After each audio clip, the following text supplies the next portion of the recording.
Yes, go ahead. Okay. নমস্কাৰ, মই সঞ্জয়, সংবিধানৰ এজন কোৰ টিম মেম্বাৰ। আজি আমাৰ অনুষ্ঠানটোত অংশ লোৱা সকলোলৈকে ধন্যবাদ জনাই মই অনুষ্ঠানটি আৰম্ভ কৰিবলৈ আগবাঢ়িছো আৰু মোৰ লগত থাকিব সহযোগী হিচাপে মঞ্জিল শইকীয়া। কৰোনা মহামাৰীৰ লগত সংগতি ৰাখি সংবিধানে অনুষ্ঠিত কৰি অহা কেৰিয়াৰ কাউন্সেলিং অনুষ্ঠানৰ আজি একাদশ খণ্ড। আজিৰ civil service as a career বিষয়টোৰ লগত সংগতি ৰাখি আমি তিনিগৰাকী অসমৰ সুযোগ্য সন্তানক আমন্ত্ৰণ কৰি আনিছিলো। তেওঁলোক আমাৰ মাজত উপস্থিত হৈছে। সংবিধানৰ জৰিয়তে অসমৰ ভৱিষ্যতক তেওঁলোকৰ ভৱিষ্যতৰ বিষয়ে দিয়া পৰামৰ্শ দিবলৈ যি বহুমূলীয়া সময় আমাক তেওঁলোকে দিছে, তাৰ বাবে তেওঁলোকক অশেষ ধন্যবাদ। অনুষ্ঠানটিলৈ আগবঢ়াৰ আগতে মই সংবিধানৰ বিষয়ে দুআষাৰ ক'ব বিচাৰিছো। সংবিধান এটি স্বেচ্ছাসেৱী অনুষ্ঠান। ইয়াৰ জন্ম 2010 চনত। উদ্দেশ্য আছিলে অসম তথা উত্তৰ পূৰ্বাঞ্চলৰ ছাত্ৰ ছাত্ৰীসকলক কেৰিয়াৰ সম্পৰ্কীয় যি দুমোজা তাৰ পৰা উলিয়াই অনা। যোৱা 10 বছৰত সংবিধানে প্ৰায় 2000 কেৰিয়াৰ সম্পৰ্কীয় প্ৰশ্নৰ উত্তৰ দিছে আৰু আসাম ট্ৰিবিউনৰ লগত তেওঁলোক সংবিধানে এটি কলম প্ৰকাশ কৰে প্ৰতি সোমবাৰে, য'ত দেশ বিদেশত সিঁচৰতি হৈ থকা প্ৰায় 300ৰো অধিক কাউন্সিলৰে ইয়াত উত্তৰ দিয়ে। আৰু লগতে মই আমাৰ সংবিধানৰ ৱেবছাইটটো দেখুৱাই দিব বিচাৰিছো। আপোনালোকে গুগলত গৈ সংবিধান.org সাৰ্চ কৰিব। তাৰপিছত যেতিয়া আপোনাৰ সন্মুখত দেখা স্ক্ৰীনখন দেখা দিব, তাত আপোনাৰ প্ৰশ্নটো সাৰ্চ কৰি চাব পাৰে। যদি তাত আপোনাৰ প্ৰশ্নটো আমি আপলোড কৰিছো বা উত্তৰটো আপলোড কৰিছো, তেওঁলোকে তাত পাবই। আৰু যদি নাপায়, আপোনালোকে আস্ক এ কুৱেশ্যনত গৈ আপোনাৰ প্ৰশ্নটি নিজৰ তথ্য সহ আপলোড কৰিব পাৰে আৰু সেই প্ৰশ্নটোৰ উত্তৰ আমি দিবলৈ 15 দিনত চেষ্টা কৰো। আনহাতে যদি আপোনালোকে বিচাৰে আপোনালোকৰ প্ৰশ্নটোৰ উত্তৰ আসাম ট্ৰিবিউনত পাব্লিছ হওক, তেতিয়াহ'লে আপোনালোকে আসাম ট্ৰিবিউনলৈ আপোনালোকৰ প্ৰশ্নটো পঠিয়াব পাৰে। তেওঁলোকে আমালৈ পঠিয়াই আৰু আমি তেওঁলোকক এনসাৰটো দিবলৈ চেষ্টা কৰো।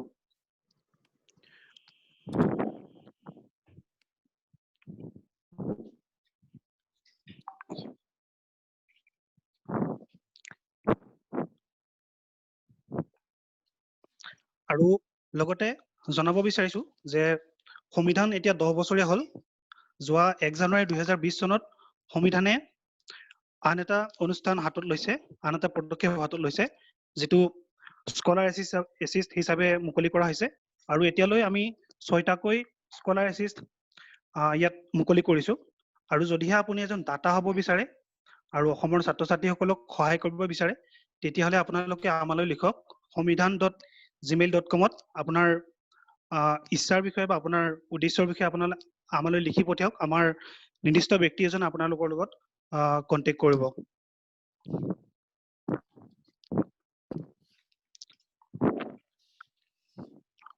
আৰু বেছি সময় অপব্যয় নকৰি মই আমাৰ অনুষ্ঠানটিলৈ আগবাঢ়িব বিচাৰিছো আৰু পৰৱৰ্তী কাৰ্যসূচী আগবঢ়াই নিবলৈ মই মঞ্জিল দাক আহ্বান জনাইছো। ধন্যবাদ সঞ্জয়। সকলোকে মই আকৌ স্বাগতম জনাইছো আমাৰ সংবিধানৰ জুম লাইভ সেশনটোলৈ। আমাৰ মাজত উপস্থিত আছে তিনিগৰাকী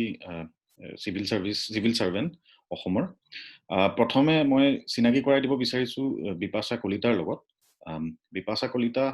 তেওঁ এজন IRS অফিচাৰ। তেওঁ assistant commissioner of income tax হিচাপে কৰ্মৰত নিউ দিল্লীত এতিয়া। তেওঁ APSC পৰীক্ষাটো ক্লিয়াৰ কৰিছিলে 2018ত আৰু UPSC পৰীক্ষাও ক্লিয়াৰ কৰিছিলে 2017ত। আৰু তেওঁৰ অল ইণ্ডিয়া ৰেংক আছিলে 41। তেওঁ দিল্লী বিশ্ববিদ্যালয়ৰ পৰা ইকনমিক্সত MA ডিগ্ৰী কৰিছিলে। আৰু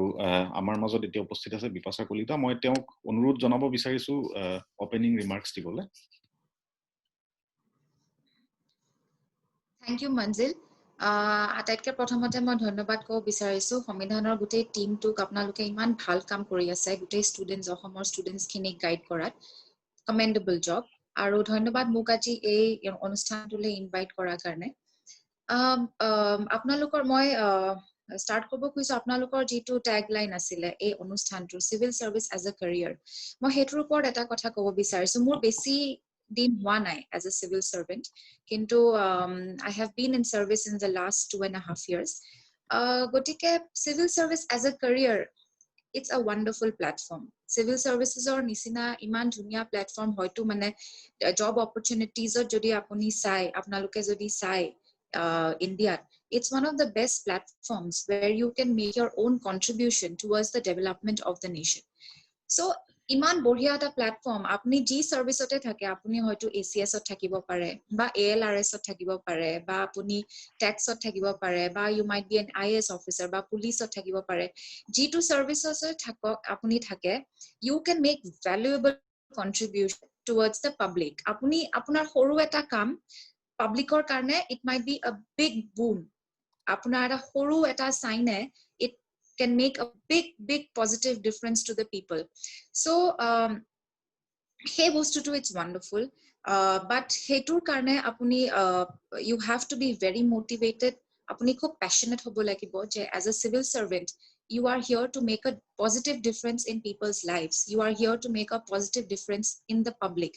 gotike apunar jekhini decisions hoy apuni you need to know that they will have huge repercussions bahut effect kore overall public gotike apuni khub honest hisabe kam koribo laibo you have to be very passionate very dedicated but civil service as a career is wonderful and more jekhini experience ase hanghatic gratifying job মই যেতিয়া ACS ত আছিলো মই নগাঁৱত posting হৈছিলে মোৰ মই assistant commissioner হিচাপে posted আছিলো তাতে সৰু মই কেতিয়াবা কোনবা এজন দুখীয়া মানুহৰ মই ৰেশন কাৰ্ড এখন বনোৱাত হেল্প কৰিছিলো বা কেতিয়াবা দুখীয়া মানুহ এজনৰ মই পেন কাৰ্ড এখন ইস্যু কৰাত হেল্প কৰিছিলো সেই সৰু সৰু কামবোৰো ইমান গ্ৰেটিফাইং হয় আপোনালোক মোক বহুত স্যাটিসফ্যাকশন দিছিলে ইনাৰ স্যাটিসফ্যাকশন এটোটো সৰু কাম in the larger canvas also apuni you can make your contribution school bilak eneke function hoise agriculture sector so civil service ekdom birat diverse hoy etia jeneke moi Indian revenue service ot kam kori asu tax jitu tax regime hoy country moi hetut kam kori asu yateu civil service is never monotonous apna bahut different platforms dibo for example apuni jodi Indian revenue service ot ase tate bahut different platforms ase apuni international taxation ot kam koribo pare ba you can work with domestic tax laws but it's never monotonous so apart from being gratifying it's very satisfying aru bahut growth hoy apnar jitu individual growth as a person bahut khini hoy apnar career growth to khub bhal hoy so moi khube satisfied being a civil servant aru এটা কথা কব খুজিছো being a getting into civil service IAS হোৱা বা ACS officer হোৱা is not tough বহুতে কয় যে এই পৰীক্ষাটো খুব টান অকল খুব চুকা ল'ৰা ছোৱালীহে পাৰে হেতু মই একদম ডিসএগ্ৰি কৰো starting from an average student to a mediocre student to চুকাও হ'ব পাৰে so everyone can clear the exam or pattern to difficult হ'ব পাৰে কিন্তু আপোনালোকে যদি খুব কষ্ট কৰে আৰু খুব একদম passionately আপোনালোকে ফলো কৰে এই civil services or dream to it's definitely possible over to you Manzil ধন্যবাদ আমাৰ মাজত দ্বিতীয় পেনেলিষ্ট উপস্থিত হৈছে আৰণ্যক শইকীয়া মই তেওঁৰ সমু ইন্ট্ৰোডাকচন এটা দিব বিচাৰিছো তেওঁ বৰ্তমান এসিস্ট্যান্ট সুপাৰিনটেন্ডেন্ট অফ পুলিচ হিচাপে আছে মাইসুৰু ডিস্ট্ৰিক্ট কৰ্ণাটকাত তেওঁ ইউপিএসসি 3বাৰ কৈ ক্লিয়াৰ কৰিছে আৰু সদ্যঘোষিত 2019 চনৰ ইউপিএসসি পৰীক্ষাত তেওঁ 59 অল ইণ্ডিয়া ৰেংক পাই উত্তীৰ্ণ হৈছে তেওঁ ইকনমিক্সৰ গ্ৰেজুৱেট তেওঁ দিল্লী স্কুল অফ ইকনমিক্সৰ পৰা এমফিল ডিগ্ৰী লাভ কৰিছে মই আৰণ্যকৰ এতিয়া অনুৰোধ জনাব বিচাৰিছো তেওঁৰ ওপেনিং ৰিমাৰ্কস দিবলৈ ধন্যবাদ মঞ্জিল দা সংবিধানৰ এই অনুষ্ঠানটিত উপস্থিত হৈ মই বৰ আনন্দিত আৰু মই নিজকে মই ভাবো যে মই সৌভাগ্য বুলিয়ে ভাবো যে এনেকুৱা এটা অনুষ্ঠানত মই আজি উপস্থিত হ'ব পাৰিছো আৰু অংশগ্ৰহণ কৰিব পাৰিছো মঞ্জিল দাই ইতিমধ্যে এটা মোৰ বিষয়ে এটা ইন্ট্ৰোডাক্টৰী ৰিমাৰ্ক এটা দিলে মোৰ ক'বলৈ বিশেষ তাতে একো নাই কিন্তু এনে যদি যেহেতু আজি বিষয়টো হৈছে civil service as a career হয়তো এটো সকলোৱে জানিবই যে চিভিল সাৰ্ভিসৰ কেৰিয়াৰটো বা যিটো চাকৰি বা যিটো ধৰণৰ কাম কৰিব লাগে এইটো সঁচাকৈ এক বৰ বিস্তৃত এক বৰ ডাইভাৰ্ছ এটা ফিল্ড এখন আৰু তাতে বিভিন্ন ধৰণৰ মানুহ লগ পোৱা যায় বিভিন্ন ধৰণৰ প্ৰত্যাহ্বানৰ সন্মুখীন হোৱা যায় সেইকাৰণে হয়তো সেই হিচাপৰ পৰা বা সেই ফালৰ পৰা চাবলৈ গ'লে এইটো এটা বৰ ভাল লগা এটা চাকৰি বা এইটো এটা খুব মানে এংগেজড হৈ থাকিব পাৰি গোটেই সময়খিনিত কিন্তু এইটোও হয় যে চিভিল চাৰ্ভিচ কিছুমান প্ৰত্যাহ্বানো আহি থাকিব আৰু সেইবিলাকৰ সন্মুখীনো হ'বলগীয়া হ'ব পাৰে আৰু সেইবিলাক প্ৰত্যাহ্বান নেওচি আগবাঢ়ি যোৱাটো এক প্ৰকাৰৰ মানে চিভিল চাৰ্ভিচৰ ভিতৰত এইটো এটা মানে এটা কমন বস্তু এটা যদি এতিয়া চোৱা যায় চিভিল চাৰ্ভিচৰ কাৰণে সাধাৰণতে বিভিন্ন ধৰণৰ পৰীক্ষা হোৱা যায় আটাইতকৈ হয়তো বিখ্যাত বা আটাইতকৈ এইটো আমি যিটো শুনো এইটো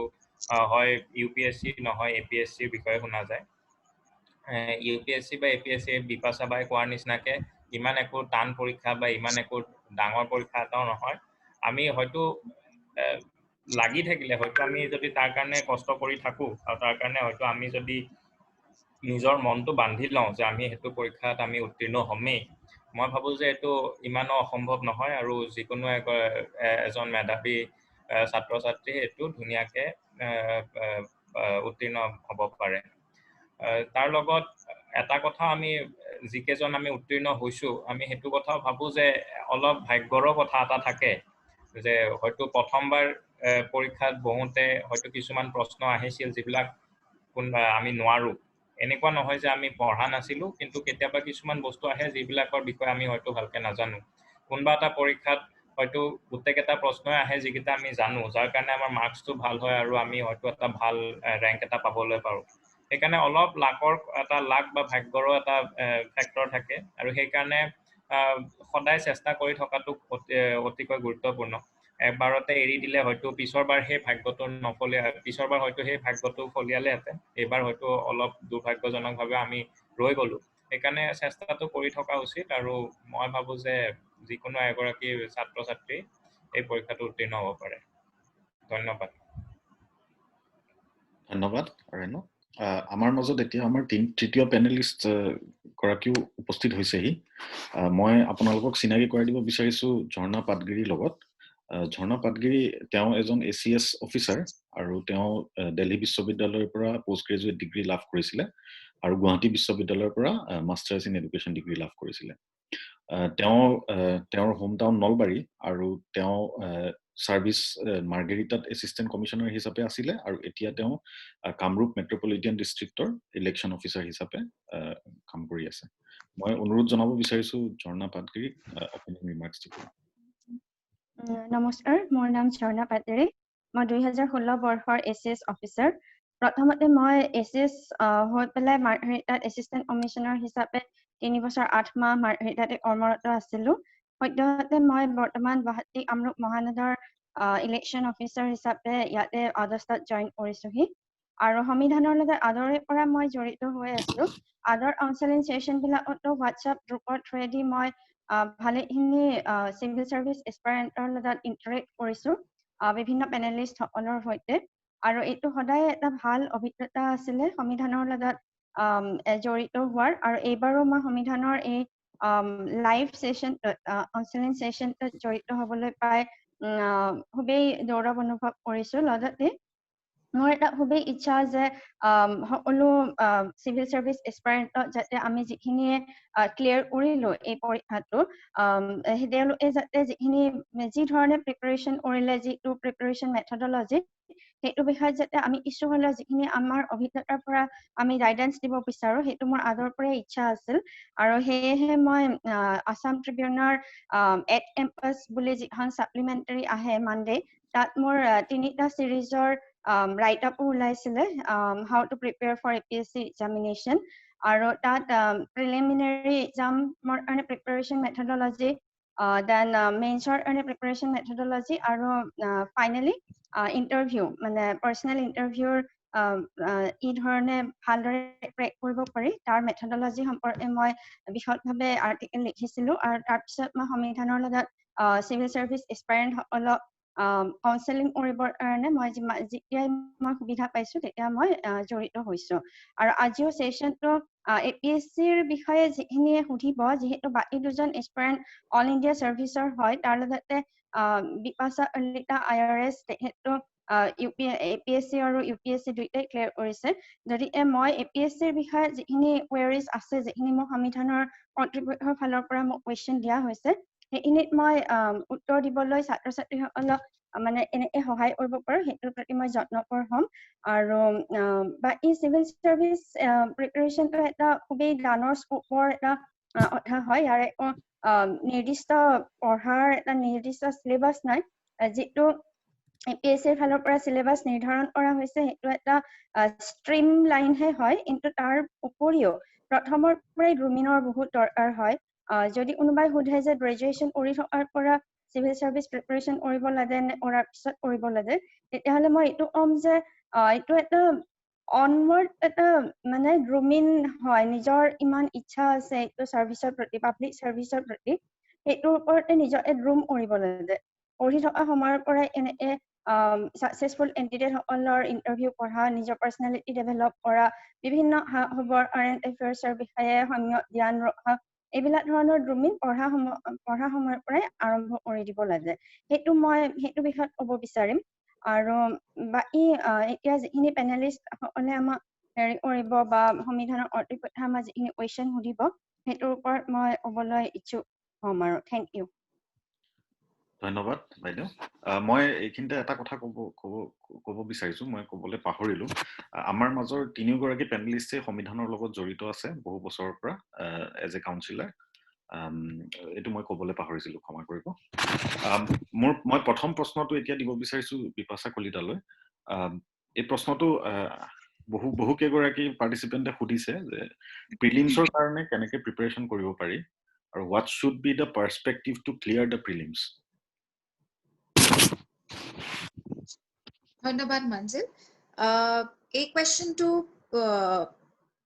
বহুতৰ মনত আমিও যেতিয়া সোমাইছিলো এই পৰীক্ষাটো আমিও যেতিয়া এস্পিৰেণ্ট আছিলো ষ্টাৰ্ট কৰিছিলো গোটেই প্ৰিপাৰেশ্যনটো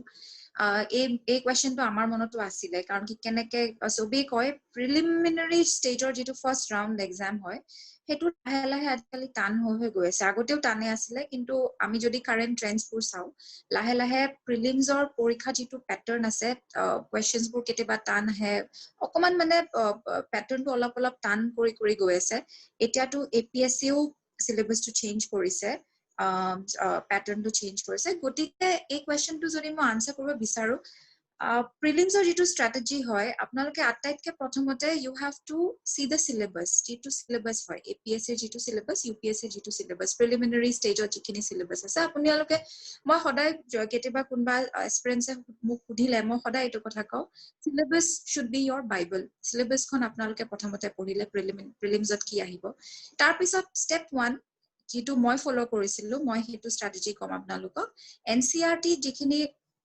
কিতাপ আছে খুব ইম্পৰ্টেন্ট প্ৰিলিমিনাৰী ষ্টেজৰ কাৰণে মেইনছৰ কাৰণেও ইম্পৰ্টেন্ট হয় কিন্তু প্ৰিলিমছৰ কাৰণে খুব ইম্পৰ্টেন্ট গতিকে প্ৰিলিমছৰ যদি ষ্ট্ৰেটেজি সুধে NCERT কেখন খুব ইম্পৰ্টেন্ট কিছুমান সাবজেক্টত আমি NCERT ক্লাছ 6 পৰা ক্লাছ 12 লৈ পঢ়ো কিন্তু কিছুমানৰ কাৰণে অকল ক্লাছ 10 11 12ও সাফিচিয়েন্ট হৈ যায় গতিকে NCERT খিনি প্ৰিলিমছৰ কাৰণে খুব ইম্পৰ্টেন্ট সেইখিনি একদম খুচমাৰি কভাৰ টু কভাৰ পঢ়িব লাগে NCERTs তাৰ পিছত কিছুমান কোৰ বুকস আছে গতিকে সেই বুকস বিলাক একদম ভালকে পঢ়িব লাগিব ফৰ এক্সাম্পল যেনেকে ইণ্ডিয়ান পলিটি কাৰণে লক্ষ্মীকান্ত বোলা এখন কিতাপ আছে UPSCৰ আপুনি যদি আপোনালোকে যদি প্ৰিভিয়াস ইয়াৰ্স কুৱেশ্যন পেপাৰ চাই প্ৰিলিমছত লক্ষ্মীকান্তৰ প্ৰায় most of the questions আহিছে গতিকে হেনেকে অকমান কোৰ বুকস বিলাক আপোনালোকে কভাৰ কৰিব লাগিব কোৰ বুকস খিনি কভাৰ কৰাৰ পিছত তাৰ পিছত তাতে কাৰেন্ট এফেয়াৰ্স থাকে গতিকে কাৰেন্ট এফেয়াৰ্স খিনি আপোনালোকে প্ৰিলিমছৰ কাৰণে মই ভাবো যে কাৰেন্ট এফেয়াৰ্স পাৰ্ট খিনি last 2 to 3 years or cover কৰিব লাগে ফৰ এক্সাম্পল যদি 2020 ত কোনবাই প্ৰিলিমছ দিব মই ভাবো যে 2020 2019 2018 এই গুটেই 3 বছৰৰ কাৰেন্ট এফেয়াৰ্স খিনি কৰিব লাগে পাৰ্সোনালি মই কৰিছিলো বহুতে এবছৰ কৰে বা দুবছৰ কৰে কিন্তু কেতিয়াবা আগৰ মানে লাষ্ট 2-3 ইয়াৰ্ছৰ কুৱেশ্যনছো আহি যায় গতিকে হেনেকে আপোনালোকে কাৰেণ্ট এফেয়াৰ্ছ খিনি চাব কাৰেণ্ট এফেয়াৰ্ছৰ কাৰণে নিউজ পেপাৰ্ছ খুব ইম্পৰ্টেণ্ট প্ৰিলিমছৰ কাৰণে দ্য হিন্দু খুব ইম্পৰ্টেণ্ট আৰু এপিএছ ইউপিএছচি কাৰণে আৰু এপিএছচি কাৰণে প্ৰিলিমছৰ কাৰণে আছাম ট্ৰিবিউনখন চাব পাৰে So newspapers, 4 books আৰু যিখিনি NCERTs এইখিনিটো আপোনালোকে প্ৰথমতে ফাৰ্স্ট কৰিব লাগিব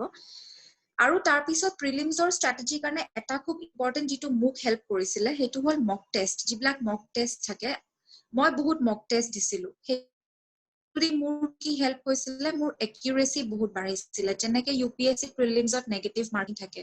গতিকে নেগেটিভ মাৰ্কিং থাকা লগে লগে আপোনালোকে এনশিওৰ কৰিব লাগিব যে আপোনালোকৰ কোৱেশ্চনবোৰ ম্যাক্সিমাম কাৰেক্ট হয় ভুল হোৱা লগে লগে আপোনালোকৰ নেগেটিভ মাৰ্কিং হয় স্কোৰটো কমি যাব গতিকে মক টেষ্ট বিলাকে এটুত হেল্প কৰে আপোনালোকৰ যেতিয়া প্ৰেক্টিস কৰি থাকিব আপোনালোকৰ একিউৰেসিটো বাঢ়িব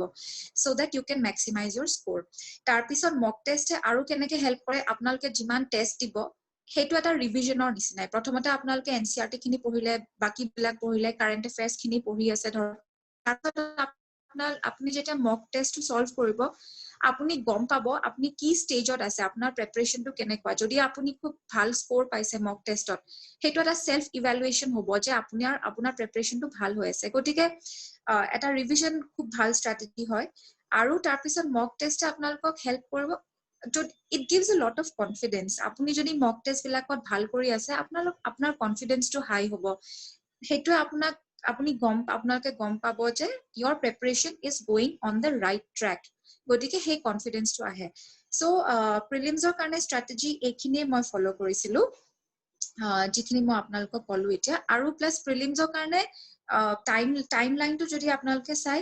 6 monthsত আপোনালোকে প্ৰিলিমছৰ গোটেই বস্তুখিনি কমপ্লিট কৰিব পাৰে যদি একদম ভালকে without wasting any time একদম কষ্ট কৰি পেলাই গোটেই কিতাপখিনি চাই 6 months timeline is more than sufficient over to you Manjil আপুনি বহুকেইটা প্ৰশ্নৰ উত্তৰ সুই গল আমাৰ তাত থকা মই এতিয়া যাব বিচাৰিছো আৰণ্য শইকীয়ালৈ তেওঁক মই সুধিব বিচাৰিছো এই প্ৰশ্নটো বহুকেইজনে সুধিছে আমাক থুলমূলকে এইটোৱে যে can you start preparation for civil services examination during your graduation time or how to do it parallelly with your studies in bachelor's or master's and আৰু এজনে সুধিছে যে তেওঁ ক্লাস 12 ৰ পৰা কেনেকৈ প্ৰিপাৰেচন ষ্টাৰ্ট কৰিব পাৰে ধন্যবাদ মঞ্জিল দা গ্ৰেজুৱেচনৰ পৰা বহুতে প্ৰিপাৰেচনটো আপোনাৰ ধৰক বিএ ফাৰ্ষ্ট ইয়াৰ বা BSc first year second year third year এনেকৈ কৰে কিন্তু আপুনি যদি এনে সাধাৰণতে যদি দেখা যায় তেতিয়াহ'লে আপুনি দেখিব যে ম্যাক্সিমাম যিবিলাক আমাৰ কেণ্ডিডেট আছে বা যিকেইজন উত্তীৰ্ণ হৈছে তেওঁলোকে সাধাৰণতে গ্ৰেজুৱেচনৰ পাছৰ পৰাহে ষ্টাৰ্ট দিয়ে পঢ়াটো এক বছৰমান এটা পুৰা ইন্টেনসিভ প্ৰিপাৰেচন এটা ষ্টাৰ্ট দিয়ে দি পেলাই শেষত পৰীক্ষাত অৱতীৰ্ণ হয় সেইকাৰণে মই ভাবো যে মোৰ ফালৰ পৰা মই কেতিয়াও মানে গ্ৰেজুৱেচন বা মোৰ মাষ্টাৰ্ছৰ সময়ত মই নিজে প্ৰিপাৰেচনটো কৰা নাছিলো মই মাষ্টাৰ্ছৰ ফাইনেল ইয়াৰৰ শেষৰ ফালৰ পৰাহে মই ষ্টাৰ্ট দিছিলো মোৰ প্ৰিপাৰেচনটো বহুতেও তেনেকৈ মানে মোৰ দৰে আগবাঢ়িছিল ইয়াৰ এটা কাৰণ এই হ'ল যে হয়তো গ্ৰেজুৱেচনৰ যিটো সিলেবাস বা গ্ৰেজুৱেচনত যিটো কলেজৰ পঢ়া শুনা থাকে সেইখিনি মই ভাবো যে এইটো এটা ইম্পৰ্টেণ্ট পঢ়া শুনা এইকাৰণে সেইখিনিৰ লগত এই ইউপিএসসি প্ৰিপাৰেচনটোৰ লগতে আগবাঢ়ি গ'লে হয়তো কিছু পৰিমাণে সেইটো তাতে অলপ ব্যাঘাত হ'ব পাৰে সেইকাৰণে গ্ৰেজুৱেচনৰ পিছত আৰম্ভ কৰাই ভাল হ'ব বুলি মই ভাবোঁ দ্বিতীয়তে যদি যিটো কথা কৈছে ক্লাছ 12ৰ পৰাই যদি আৰম্ভ কৰিব লাগে মই এটা কথা ক'ব পাৰিম যে একচুৱেলি তো পৰীক্ষাৰ কাৰণে প্ৰিপাৰেচন লাগিব সেইটো একদম স্পেচিফিক হ'ব লাগিব মই ভাবত আৰু সেইটো এক বছৰ বা 1.5 বছৰ এটা ভাল ইন্টেনসিভ প্ৰিপাৰেচন সিলেবাসটো চাই সিলেবাসৰ বস্তুখিনি ভালকে বুজি মক টেষ্ট কৰা বা পাষ্ট ইয়াৰ কুৱেশ্যন পেপাৰ কৰা এইবিলাক কৰিব লাগিব তো সেইবিলাক এক বছৰ গ্ৰেজুৱেচনৰ পাছত কৰিলেই হ'ব মই ভাবো যে তাৰ আগতে হয়তো আমি কাৰেণ্ট এফেয়াৰ্ছ ৰিলেটেড হয়তো প্ৰতিদিনে নিউজ পেপাৰখন পঢ়াটো খুব গুৰুত্বপূৰ্ণ বুলি ভাবোঁ সেইকাৰণে নিউজ পেপাৰখন যদি যিজন কেণ্ডিডেটে ভাবিছে যে তেওঁ ক্লাছ 12ৰ পৰাই প্ৰিপেয়াৰ কৰিব নেকি মই ভাবোঁ যে তেওঁ বাকী একো নপঢ়িলেও আৰু মোৰ মতেতো বাকী একো পঢ়িবলৈ দৰকাৰো নাই কিন্তু ক্লাছ 12 পিছৰ পৰা নিউজ পেপাৰখন যাতে সদায় পঢ়ে, হিন্দু বা ইণ্ডিয়ান এক্সপ্ৰেছ, সেই তেতিয়া পঢ়িলে তেওঁৰ এটা কাৰেণ্ট এফেয়াৰ্ছ বা বৰ্তমান যিবিলাক জেনেৰেল এৱেৰনেছ যিটো এটা আছে সেইটো বৃদ্ধি পাব। আৰু তেওঁলোকৰ যেতিয়া তেওঁ একচুৱেলি প্ৰিপাৰেশ্যনটো আৰম্ভ কৰিব পৰীক্ষাৰ সময়ত, তেতিয়া তেওঁৰ বহুত বস্তু নতুন যেন নালাগিব আৰু তেওঁ অলপ মানে সহজ পাব প্ৰিপাৰেশ্যনটো কৰিবৰ কাৰণে। সেইকাৰণে মই ভাবোঁ সেইটো পিছত গ্ৰেজুৱেশ্যনৰ পাছত কৰিলে হ'ল, কিন্তু তাৰ আগতে নিউজ পেপাৰটো যাতে সদায় পঢ়ে। ধন্যবাদ। মই এতিয়া যাব বিচাৰিছো ঝৰ্ণা পাটগিৰিলৈ। এই প্ৰশ্নটো আমাক বহুতে সুধিছে। প্ৰশ্নটো এনেকুৱা, for APSC, CCE, how to prepare for Assam related content, or how much marks or percentage Assam based questions come in the APSC exam, and if you can recommend some books related to questions of Assam, any website or books. হয়, APSC পৰীক্ষাত অসমৰ লগত জড়িত প্ৰশ্ন ভালেখিনি আহে। Preliminary এক্সামিনেশ্যনতো history, যিখিনি modern Indian history আমি সাধাৰণতে প্ৰিপেয়াৰ কৰোঁ, তাত অসমৰো কিছুমান কুৱেশ্যন আহে, যেনে উখল-কোঁৱৰ মণিৰাম দেৱান আদিৰ প্ৰশ্নবিলাক আহে, যিটো NCERT বুকছত বহুত কমেই মেনশ্যন থকা যায়। সেই বস্তুখিনি আমাৰ স্কুলৰ যেতিয়া আমি ছ'চিয়েল চায়েন্সেছ পঢ়োঁ, তেতিয়া সেই প্ৰিপাৰেশ্যনটোৰ বেকগ্ৰাউণ্ডটো হৈ যায়। সাধাৰণতে আমি NCERT-টো চিভিল চাৰ্ভিচ পৰীক্ষাৰ কাৰণে আমি ফ'ল' কৰোঁ, কিন্তু লগতে আমি আমাৰ যিটো চিলেবাছ থাকে মানে অসমৰ কাৰণে, সেইটো চিলেবাছো আমি যদি স্কুল লেভেলৰ পৰাই সেই প্ৰিপাৰেশ্যনটো কিছু মনত ৰখাটো ভাল। তাৰোপৰি শান্তনু অচি বৰুৱাৰ যিখন আছাম ইয়েৰবুক আছে, সেইখিনি অসমৰ হিষ্ট্ৰী, জিঅ'গ্ৰাফী, অসমৰ এনচিয়েণ্ট যিখিনি আছে আহোম ডাইনেষ্টি, গোটেইখিনি বস্তু তাত কভাৰ কৰা আছে। মই কিতাপখন এইটো কাৰণে ৰিকমেণ্ড কৰা নাই যে সেই কিতাপখনেই একমাত্ৰ বুলি, কিন্তু মই নিজে সেইখন কিতাপ ফ'ল' কৰি ভালেখিনি উপকৃত হৈছিলোঁ। মোৰ স্কুলতে যিখিনি পঢ়িছিলোঁ সেইখিনি ব্ৰাছ আপ কৰিবৰ কাৰণে, আহোম ডাইনেষ্টিৰ কমপ্লিট ক্ৰনলজিটো ইজিলি বুজি পাবৰ কাৰণে, আৰু চিভিল চাৰ্ভিচ পৰীক্ষাৰ কাৰণে মেইন এইটোৱেই যে ইমান ইজিলি বস্তুটো মানে একুৱেৰ কৰিব পাৰি, সেইটোত যাব লাগে। বেছি ডাঙৰ এডৱাৰ্ড ডেটৰ আছাম হিষ্ট্ৰী পঢ়ি পেলাই বহুত ডাঙৰ কিতাপ হৈ যায়, সেইটোত ইণ্টাৰেষ্ট নাহিব পাৰে হিষ্ট্ৰী পঢ়িবৰ কাৰণে, বা জিঅ'গ্ৰাফীৰ কাৰণেও বহুত কিতাপ পঢ়াৰ দৰকাৰ নাই। যিখিনি জানাৰ দৰকাৰ, অসমৰ নদীসমূহ, অসমৰ জলবায়ু, এইখিনি বস্তু শান্তনু অচি বৰুৱাৰ ইয়েৰবুকখনত পোৱা যায়। আৰু যিটো পাৰ্চেণ্টেজৰ কথা সোধা হৈছে যে ইমান পাৰ্চেণ্ট কুৱেশ্যন আহে, সেইটো পাৰ্চেণ্টেজ হিচাপত ক'বৰ কাৰণে দিগদাৰ হয়। বাট প্ৰত্যেকটো ক'ৰ ছাবজেক্টত যদি দুটাই আহা বুলি ধৰা হয়, তেতিয়াহ'লেতো অসম ৰিলেটেড কুৱেশ্যনে 10% হৈয়ে গ'ল প্ৰিলিমছত। মেইনছত সিমান অসম ৰিলেটেড কুৱেশ্যন নাহে। GS পেপাৰত এটা নৰনাৰায়ণ সেইখিনি বস্তু আহে, বা চিলাৰায়, তেনেকুৱা ধৰণৰ টপিকবিলাকৰ ওপৰত আহে। কিন্তু আদাৰৱাইজ মেইনছৰ GSৰ কাৰণে অসমৰ ইমান বেছি কুৱেশ্যনটো নাহে, বা আহোম ডাইনেষ্টিৰ অকণমান আহিব পাৰে, শংকৰদেৱা আহিব পাৰে। সেইখিনি বস্তু নিজৰ ফালৰ পৰা কিছু মেগাজিন বা বেলেগ কিছুমান কিতাপৰ পৰা, study materials, library browsing, internet browsing, এইখিনিৰ পৰা মই ভাবোঁ যে সেই প্ৰিপাৰেশ্যনটো কৰিব পাৰি অসম ৰিলেটেড কুৱেশ্যনৰ কাৰণে। I hope the answer is satisfactory to the aspirants. যদি ইয়াতে বেছি কিবা জানিব আছে তেতিয়াহ'লে they can ask me on text. Thank you. ধন্যবাদ বাইদেউ। মই এতিয়া বিপাশা কলিতালৈ যাব বিচাৰিছোঁ। তেওঁ আৰম্ভণিৰ প্ৰশ্নটোতে বহুখিনি কথা তেওঁ ক'লে অলৰেডি। মই তাৰ লগত ৰিলেটেড মই 3টা প্ৰশ্ন একেলগে তেওঁক সুধিব বিচাৰিছোঁ পাৰ্টকে। চ' এটা প্ৰশ্ন মানে ৰিলেটেড যে তেওঁ কৈছিলে যে NCERT টেক্সটবুকখিনি খুব ভালকে পঢ়িব লাগে বুলি। আমাৰ প্ৰশ্ন এটা আহিছে, তেওঁ সুধিছে যে মানে NCERT টেক্সটবুকৰ পৰা কেনেকে নোটছ বনাই থ'ব লাগে, আৰু ৰিভিজন কেনেকে কৰিবলৈ সুবিধা হ'ব এই নোটছখিনি বনাই পেলাই। আৰু এটা প্ৰশ্ন আছে যে মানে is it necessary to cover all the syllabus of UPSC, গোটেই চিলেবাছটো দৰকাৰ নে? আৰু তৃতীয়তে মই সুধিব বিচাৰিছোঁ যে how to choose the optional subject.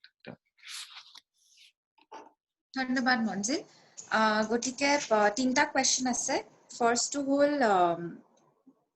NCERT খিনি কেনেকে পঢ়িব লাগে, তাৰ পৰা নোটছ কেনেকে বনাব লাগে। ছেকেণ্ড কুৱেশ্যন, এটা কুৱেশ্যন আছিলে অপশ্যনেলটো কেনেকে চুজ কৰিব লাগে, আৰু থাৰ্ড কুৱেশ্যনটো আছিলে গোটেই চিলেবাছটো পঢ়িব লাগে নে নাই। থাৰ্ড কুৱেশ্যনটো এটা চিম্পল আনচাৰ, চিলেবাছ গোটেইখিনি কভাৰ কৰিবই লাগিব, কাৰণ কি মই প্ৰথমতেই কৈছোঁ syllabus should be your bible. গতিকে চিলেবাছত যিখিনি ৱৰ্ড টু ৱৰ্ড আপোনালোকে চাব লাগিব। ফৰ এক্সাম্পল প্ৰিলিমছৰ সিলেবাছত লিখা আছে বায়োডাইভাৰ্চিটি এনভায়ৰনমেন্ট গতিকে সেইখিনি পাৰ্ট আমি কভাৰ কৰিব লাগিব গতিকে একদম সিম্পল ওয়াৰ্ডছত যদি মই ক'ব যাওঁ সিলেবাস গোটেইখিনি কভাৰ কৰাটো ইটস ভেৰি ইম্পৰ্টেন্ট আৰু হেতু আপোনালোকক বহুত সেফ ৰাখিব পৰীক্ষাত কাৰণ কি ইউজুৱেলি সিলেবাসৰ ভিতৰৰ পৰাই কোৱেশ্চনছ আহে সিলেবাসৰ বাহিৰৰ পৰা এটা দুটাই কোৱেশ্চন আহে সিলেবাসৰ বাহিৰৰ পৰা যিখিনি আহে সেই কোৱেশ্চন কেটামান কোৱেশ্চন হয়তো 80% এস্পিৰেন্টে আনসাৰ কৰিব নোৱাৰিব পাৰে কিন্তু যিখিনি সিলেবাসৰ ভিতৰত আহে সেই কোৱেশ্চন খিনিটো অলমোস্ট 70 to 80% 90% মান এস্পিৰেন্টে কোৱেশ্চনটো আনসাৰ কৰিব পাৰিবই গতিকে আপুনি যদি কম্পিটিশনটোত ওপৰত থাকিব পাৰে ওপৰত থাকিব খুজিছে if you want to be on the top of the game তেতিয়া সিলেবাস গোটেইখিনি কভাৰ কৰিব লাগিব now coming to the first question NCERT পা নোটস কেনেকে বনায় personally মই নোটস বনোৱা নাছিলো NCERT পা ইয়াতে এটা মই কথা ক'ব খুজো আমি কওঁ যে সিভিল সাৰ্ভিসেছত গোটেই প্ৰিপাৰেচনটো হাৰ্ড ওয়াৰ্কৰ লগত স্মাৰ্ট ওয়াৰ্কো লাগে সো মই এটো মোৰ এটা নাজানো মই নিজে ভাবিছিলো মেবি এটো মোৰ এটা স্মাৰ্ট প্ৰিপাৰেচনৰ ষ্ট্ৰেটেজি এটা আছিলে NCERT খিনি যিখিনি কিতাপ আছিলে মই এটা এক্সাম্পল লম লেটস সে জিওগ্ৰাফিৰ কাৰণে আমি ক্লাস 6 ৰ পৰা ক্লাস 12 ৰ NCERT লৈকে কভাৰ কৰিব লাগে বহুত কেখন কিতাপ আছে আৰু তাৰ পৰা বহুত কোৱেশ্চনছ আহে UPSC টো আহে আৰু APSC টো আহে গতিকে মই সেই কিতাপ কেখনৰ পৰা নোটস বনোৱা নাই কিন্তু মই কেনেকে পঢ়িছিলো সো দ্যাট ইট হেল্প মি মই হেতু কব পাৰো মই যেতিয়া প্ৰথমবাৰ NCERT কেখন পঢ়িছিলো মই পঢ়ি পেলাই পঢ়োতে এটা ৰেড কালাৰ পেনেদি মই মাৰ্ক কৰি গৈছিলো বস্তুবোৰ যিখিনি ইম্পৰ্টেন্ট বস্তু আছে মোৰ ফাৰ্স্ট ৰিডিংত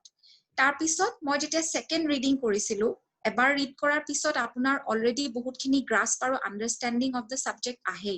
গতিকে সেকেন্ড ৰিডিংত মই কি কৰিছিলো মই এটা গ্ৰীন পেন বা যিকোনো ৰঙৰ পেন বেলেগ এটা ৰঙৰ পেনেদি মই আন্ডাৰলাইন কৰিছিলো হয়তো মোৰ ফাৰ্স্ট ৰিডিংত কিছুমান মোৰ পইণ্টছ ৰৈ গৈছিলে যিবিলাক মই কভাৰ কৰা নাছিলো বা মোৰ ইয়াত আহা নাছিলে সো মই হেখিনি আকৌ বেলেগ এটা পেনেদি সো আই নিউ যে মোৰ ফাৰ্স্ট ৰাউণ্ডত মই এখিনি কৰিছিলো সেকেন্ড ৰাউণ্ডত এখিনি কিবা যদি মিছ হৈ গৈছে হেখিনিও মই কভাৰ কৰো আৰু সেকেন্ড ৰাউণ্ডত মই NCERT বিলাকৰ পিছফালে একদম চেপ্টাৰটোৰ এন্ডত কোৱেশ্চনছ বিলাকৰ তলত অকমান সৰু স্পেস এটা থাকে সেই চেপ্টাৰটোৰ গুটে ইম্পৰ্টেন্ট পইণ্টছ কেটা মই মোৰ সেকেন্ড ৰিডিংত তাতে জট ডাউন কৰি থৈছিলো ইন পইণ্ট ফৰ্ম সৰু স্মল ডেটা পইণ্টছ বা যিখিনি ইম্পৰ্টেন্ট পইণ্ট মই লিখি থৈছিলো তাতে সৰু নোটস বনাই পেলাই তাৰ পিছত মোৰ যেটা থাৰ্ড ৰিডিং হয় থাৰ্ড ৰিডিংত মই গুটেখিনি এটা বেলেগ পেনেদি মেবি দিস টাইম এবাৰ মই ব্ল্যাক পেন এটা লম সো হেনেকে মোৰ ফাৰ্স্ট আৰু সেকেন্ডত যদি কিবা মিছ হৈ গৈছে থাৰ্ডটোত যাতে হেখিনি মিছ নহয় মই হেনেকে কৰিছিলো হেকাৰণে মই নোটস নবনাইছিলো মই গুটেখিনি মাৰ্কিংছ আৰু যিখিনি সৰু ইম্পৰ্টেন্ট পইণ্টছ আছে মই হেখিনি মোৰ কিতাপতে লিখি থৈছিলো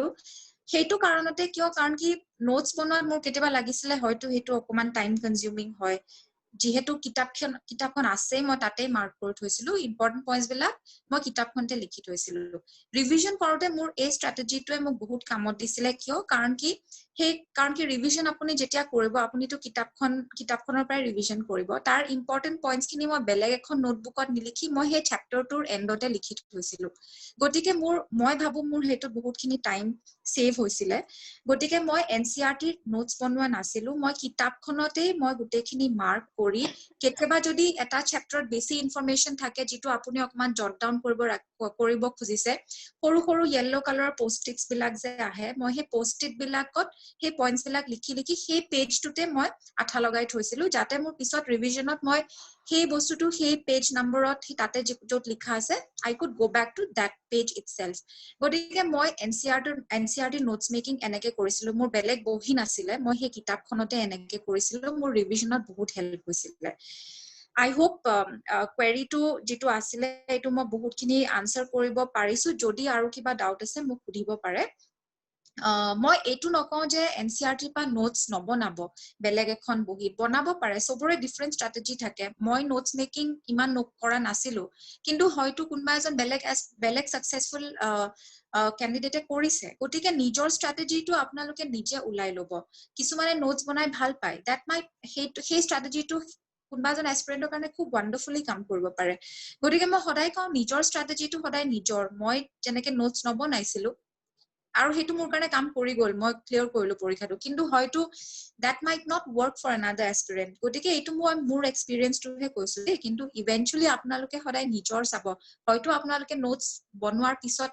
আপোনালোকে বেছি ভালকে গ্ৰাস্প কৰিব পাৰে বস্তুটো এনেকে কিন্তু এনচিআৰটি নোটস মেকিং মই এনেকে কৰি আহিছিলো তাৰ পিছত সেকেন্ড যেটো কোৱেশ্চন আছিলে হেতু হল অপচনেল সাবজেক্টটো কেনেকে চুজ কৰিব লাগে ইয়াতে আটাইতকে প্ৰথমতে ইয়াতে কেটামান পইণ্টাৰ্স আছে আটাইতকে প্ৰথমতে আপুনি চাব আপোনাৰ এডুকেশনাল ব্যাকগ্ৰাউণ্ডটো কি ফৰ এক্সাম্পল মোৰ এডুকেশনাল ব্যাকগ্ৰাউণ্ডটো হল ইকোনমিক্স মই মাস্টাৰ্স কৰিছো কিন্তু তাৰ পিছতো মই ইকোনমিক্স মোৰ যেতিয়া মই ফাইনালি সাকসেস মোৰ যেটো ইউপিএসসি মই যেতিয়া ফাইনালি যেতিয়া সিলেক্ট হৈছো মই কিন্তু হেবাৰ ইকোনমিক্স দিয়া নাই মই এন্থ্ৰোপলজি দিস পাইছো গতিকে এডুকেশনাল ব্যাকগ্ৰাউণ্ডটো যদি মানে আপোনালোকে কমফৰ্টেবল হয় আপোনালোকে যেটো সাবজেক্টত গ্ৰেজুৱেচন কৰিছে সেই সাবজেক্টটো যদি আপোনালোকৰ খুব কমফৰ্টেবল আপোনালোকে খুব ভাল পায় খুব ধুনিয়া গ্ৰাস্প আছে সেই সাবজেক্টটো আগবাঢ়ি যাব পাৰে you can take that optional কিন্তু ইয়াতে আৰু কেটামান ফ্যাক্টৰ আছে past yearsত সেই সাবজেক্টটোৱে কেনেকে পাৰফৰ্ম কৰিছে for example মই এটা এক্সাম্পল এপ্লাই কৰিছো let's say geography সাবজেক্টটো যদি আপুনি লব বিচাৰিছে লাষ্ট 2-3 বা লাষ্ট 5 বছৰ মানৰ সেই সাবজেক্টটোৱে কেনেকুৱা পাৰফৰ্ম কৰিছে অকমান হেতু চাই লব লাগে মোৰ মতে কেতিয়াবা কি হয় ইউপিএসসি বা এপিএসসি কিছুমান বছৰৰ কাৰণে কিছুমান সাবজেক্টত খুব টান প্ৰশ্ন সেট কৰে গতিকে হেতু যদি হয় দেন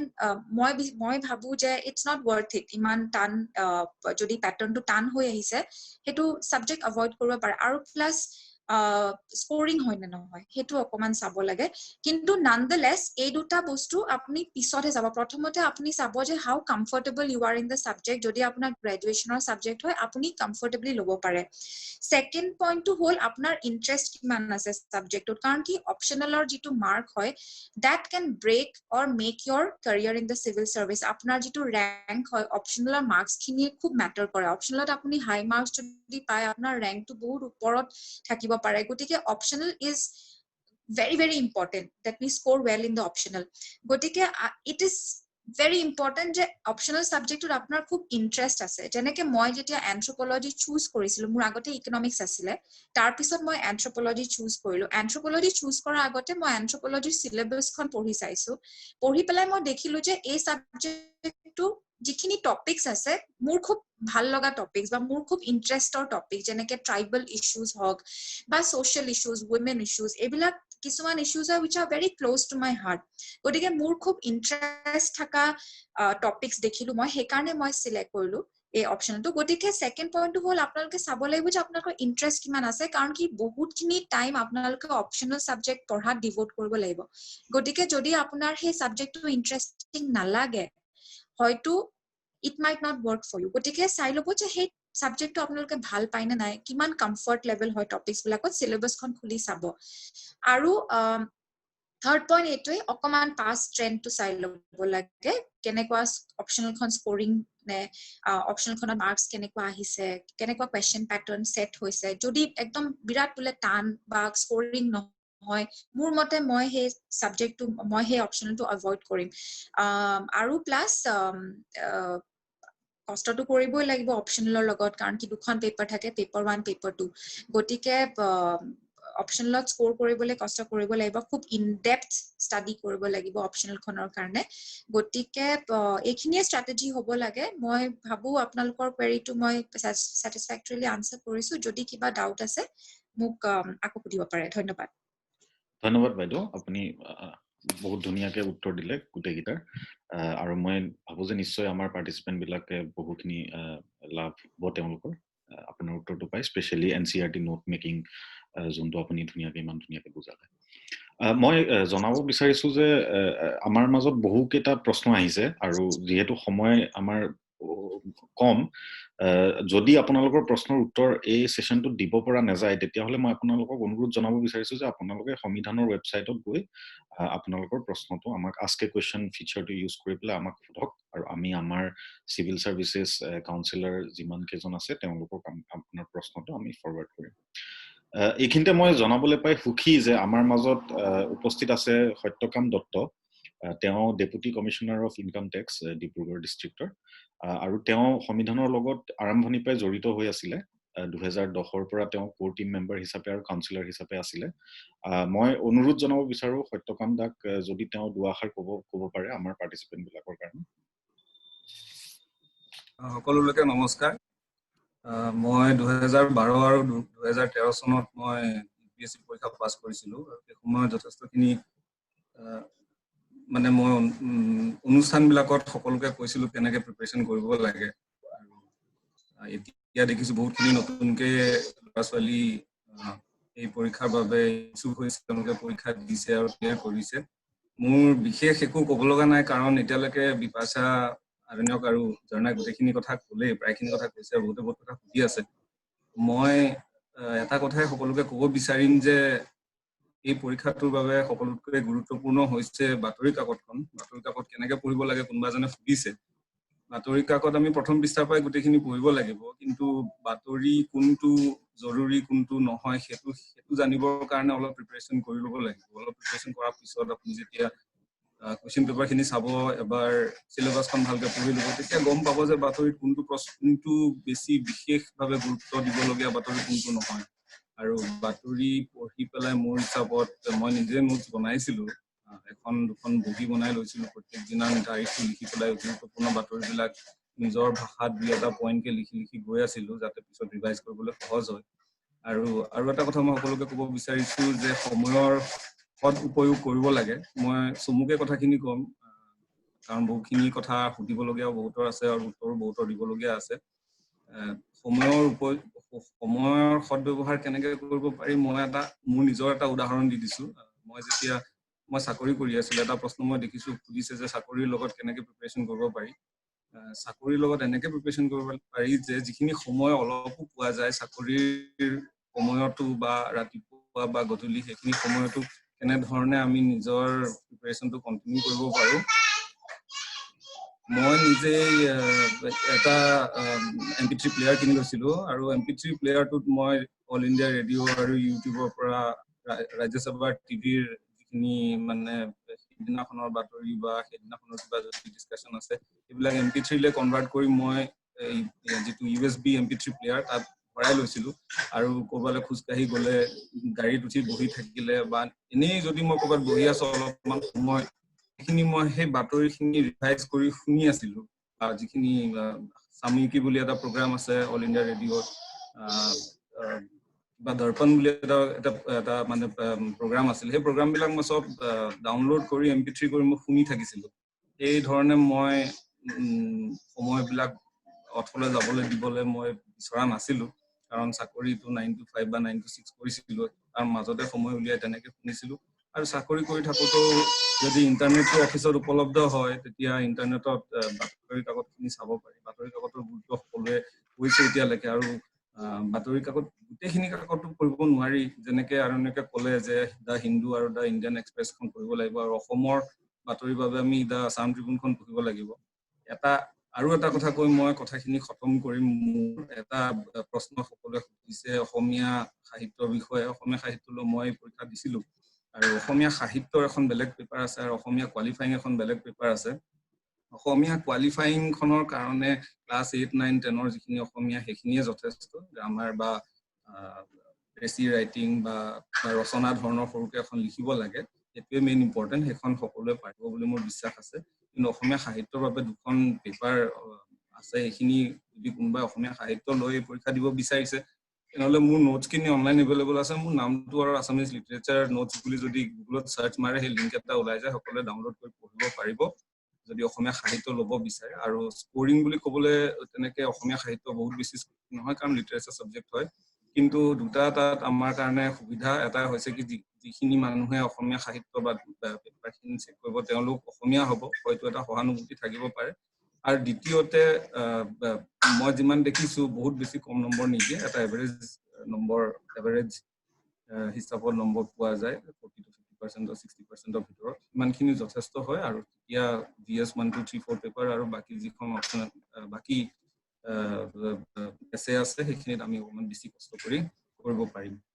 সময় দিব পাৰিম ইমানখিনি কৈ মোৰ বক্তব্য সামৰণি মাৰিলো সকলোকে মোৰ ফালৰ পৰা অল দ্য বেষ্ট। মই বিচাৰো যে আজি ইয়াত যিখিনি মানুহ জড়িত হৈছে 250-300 জন, তাৰ ভিতৰত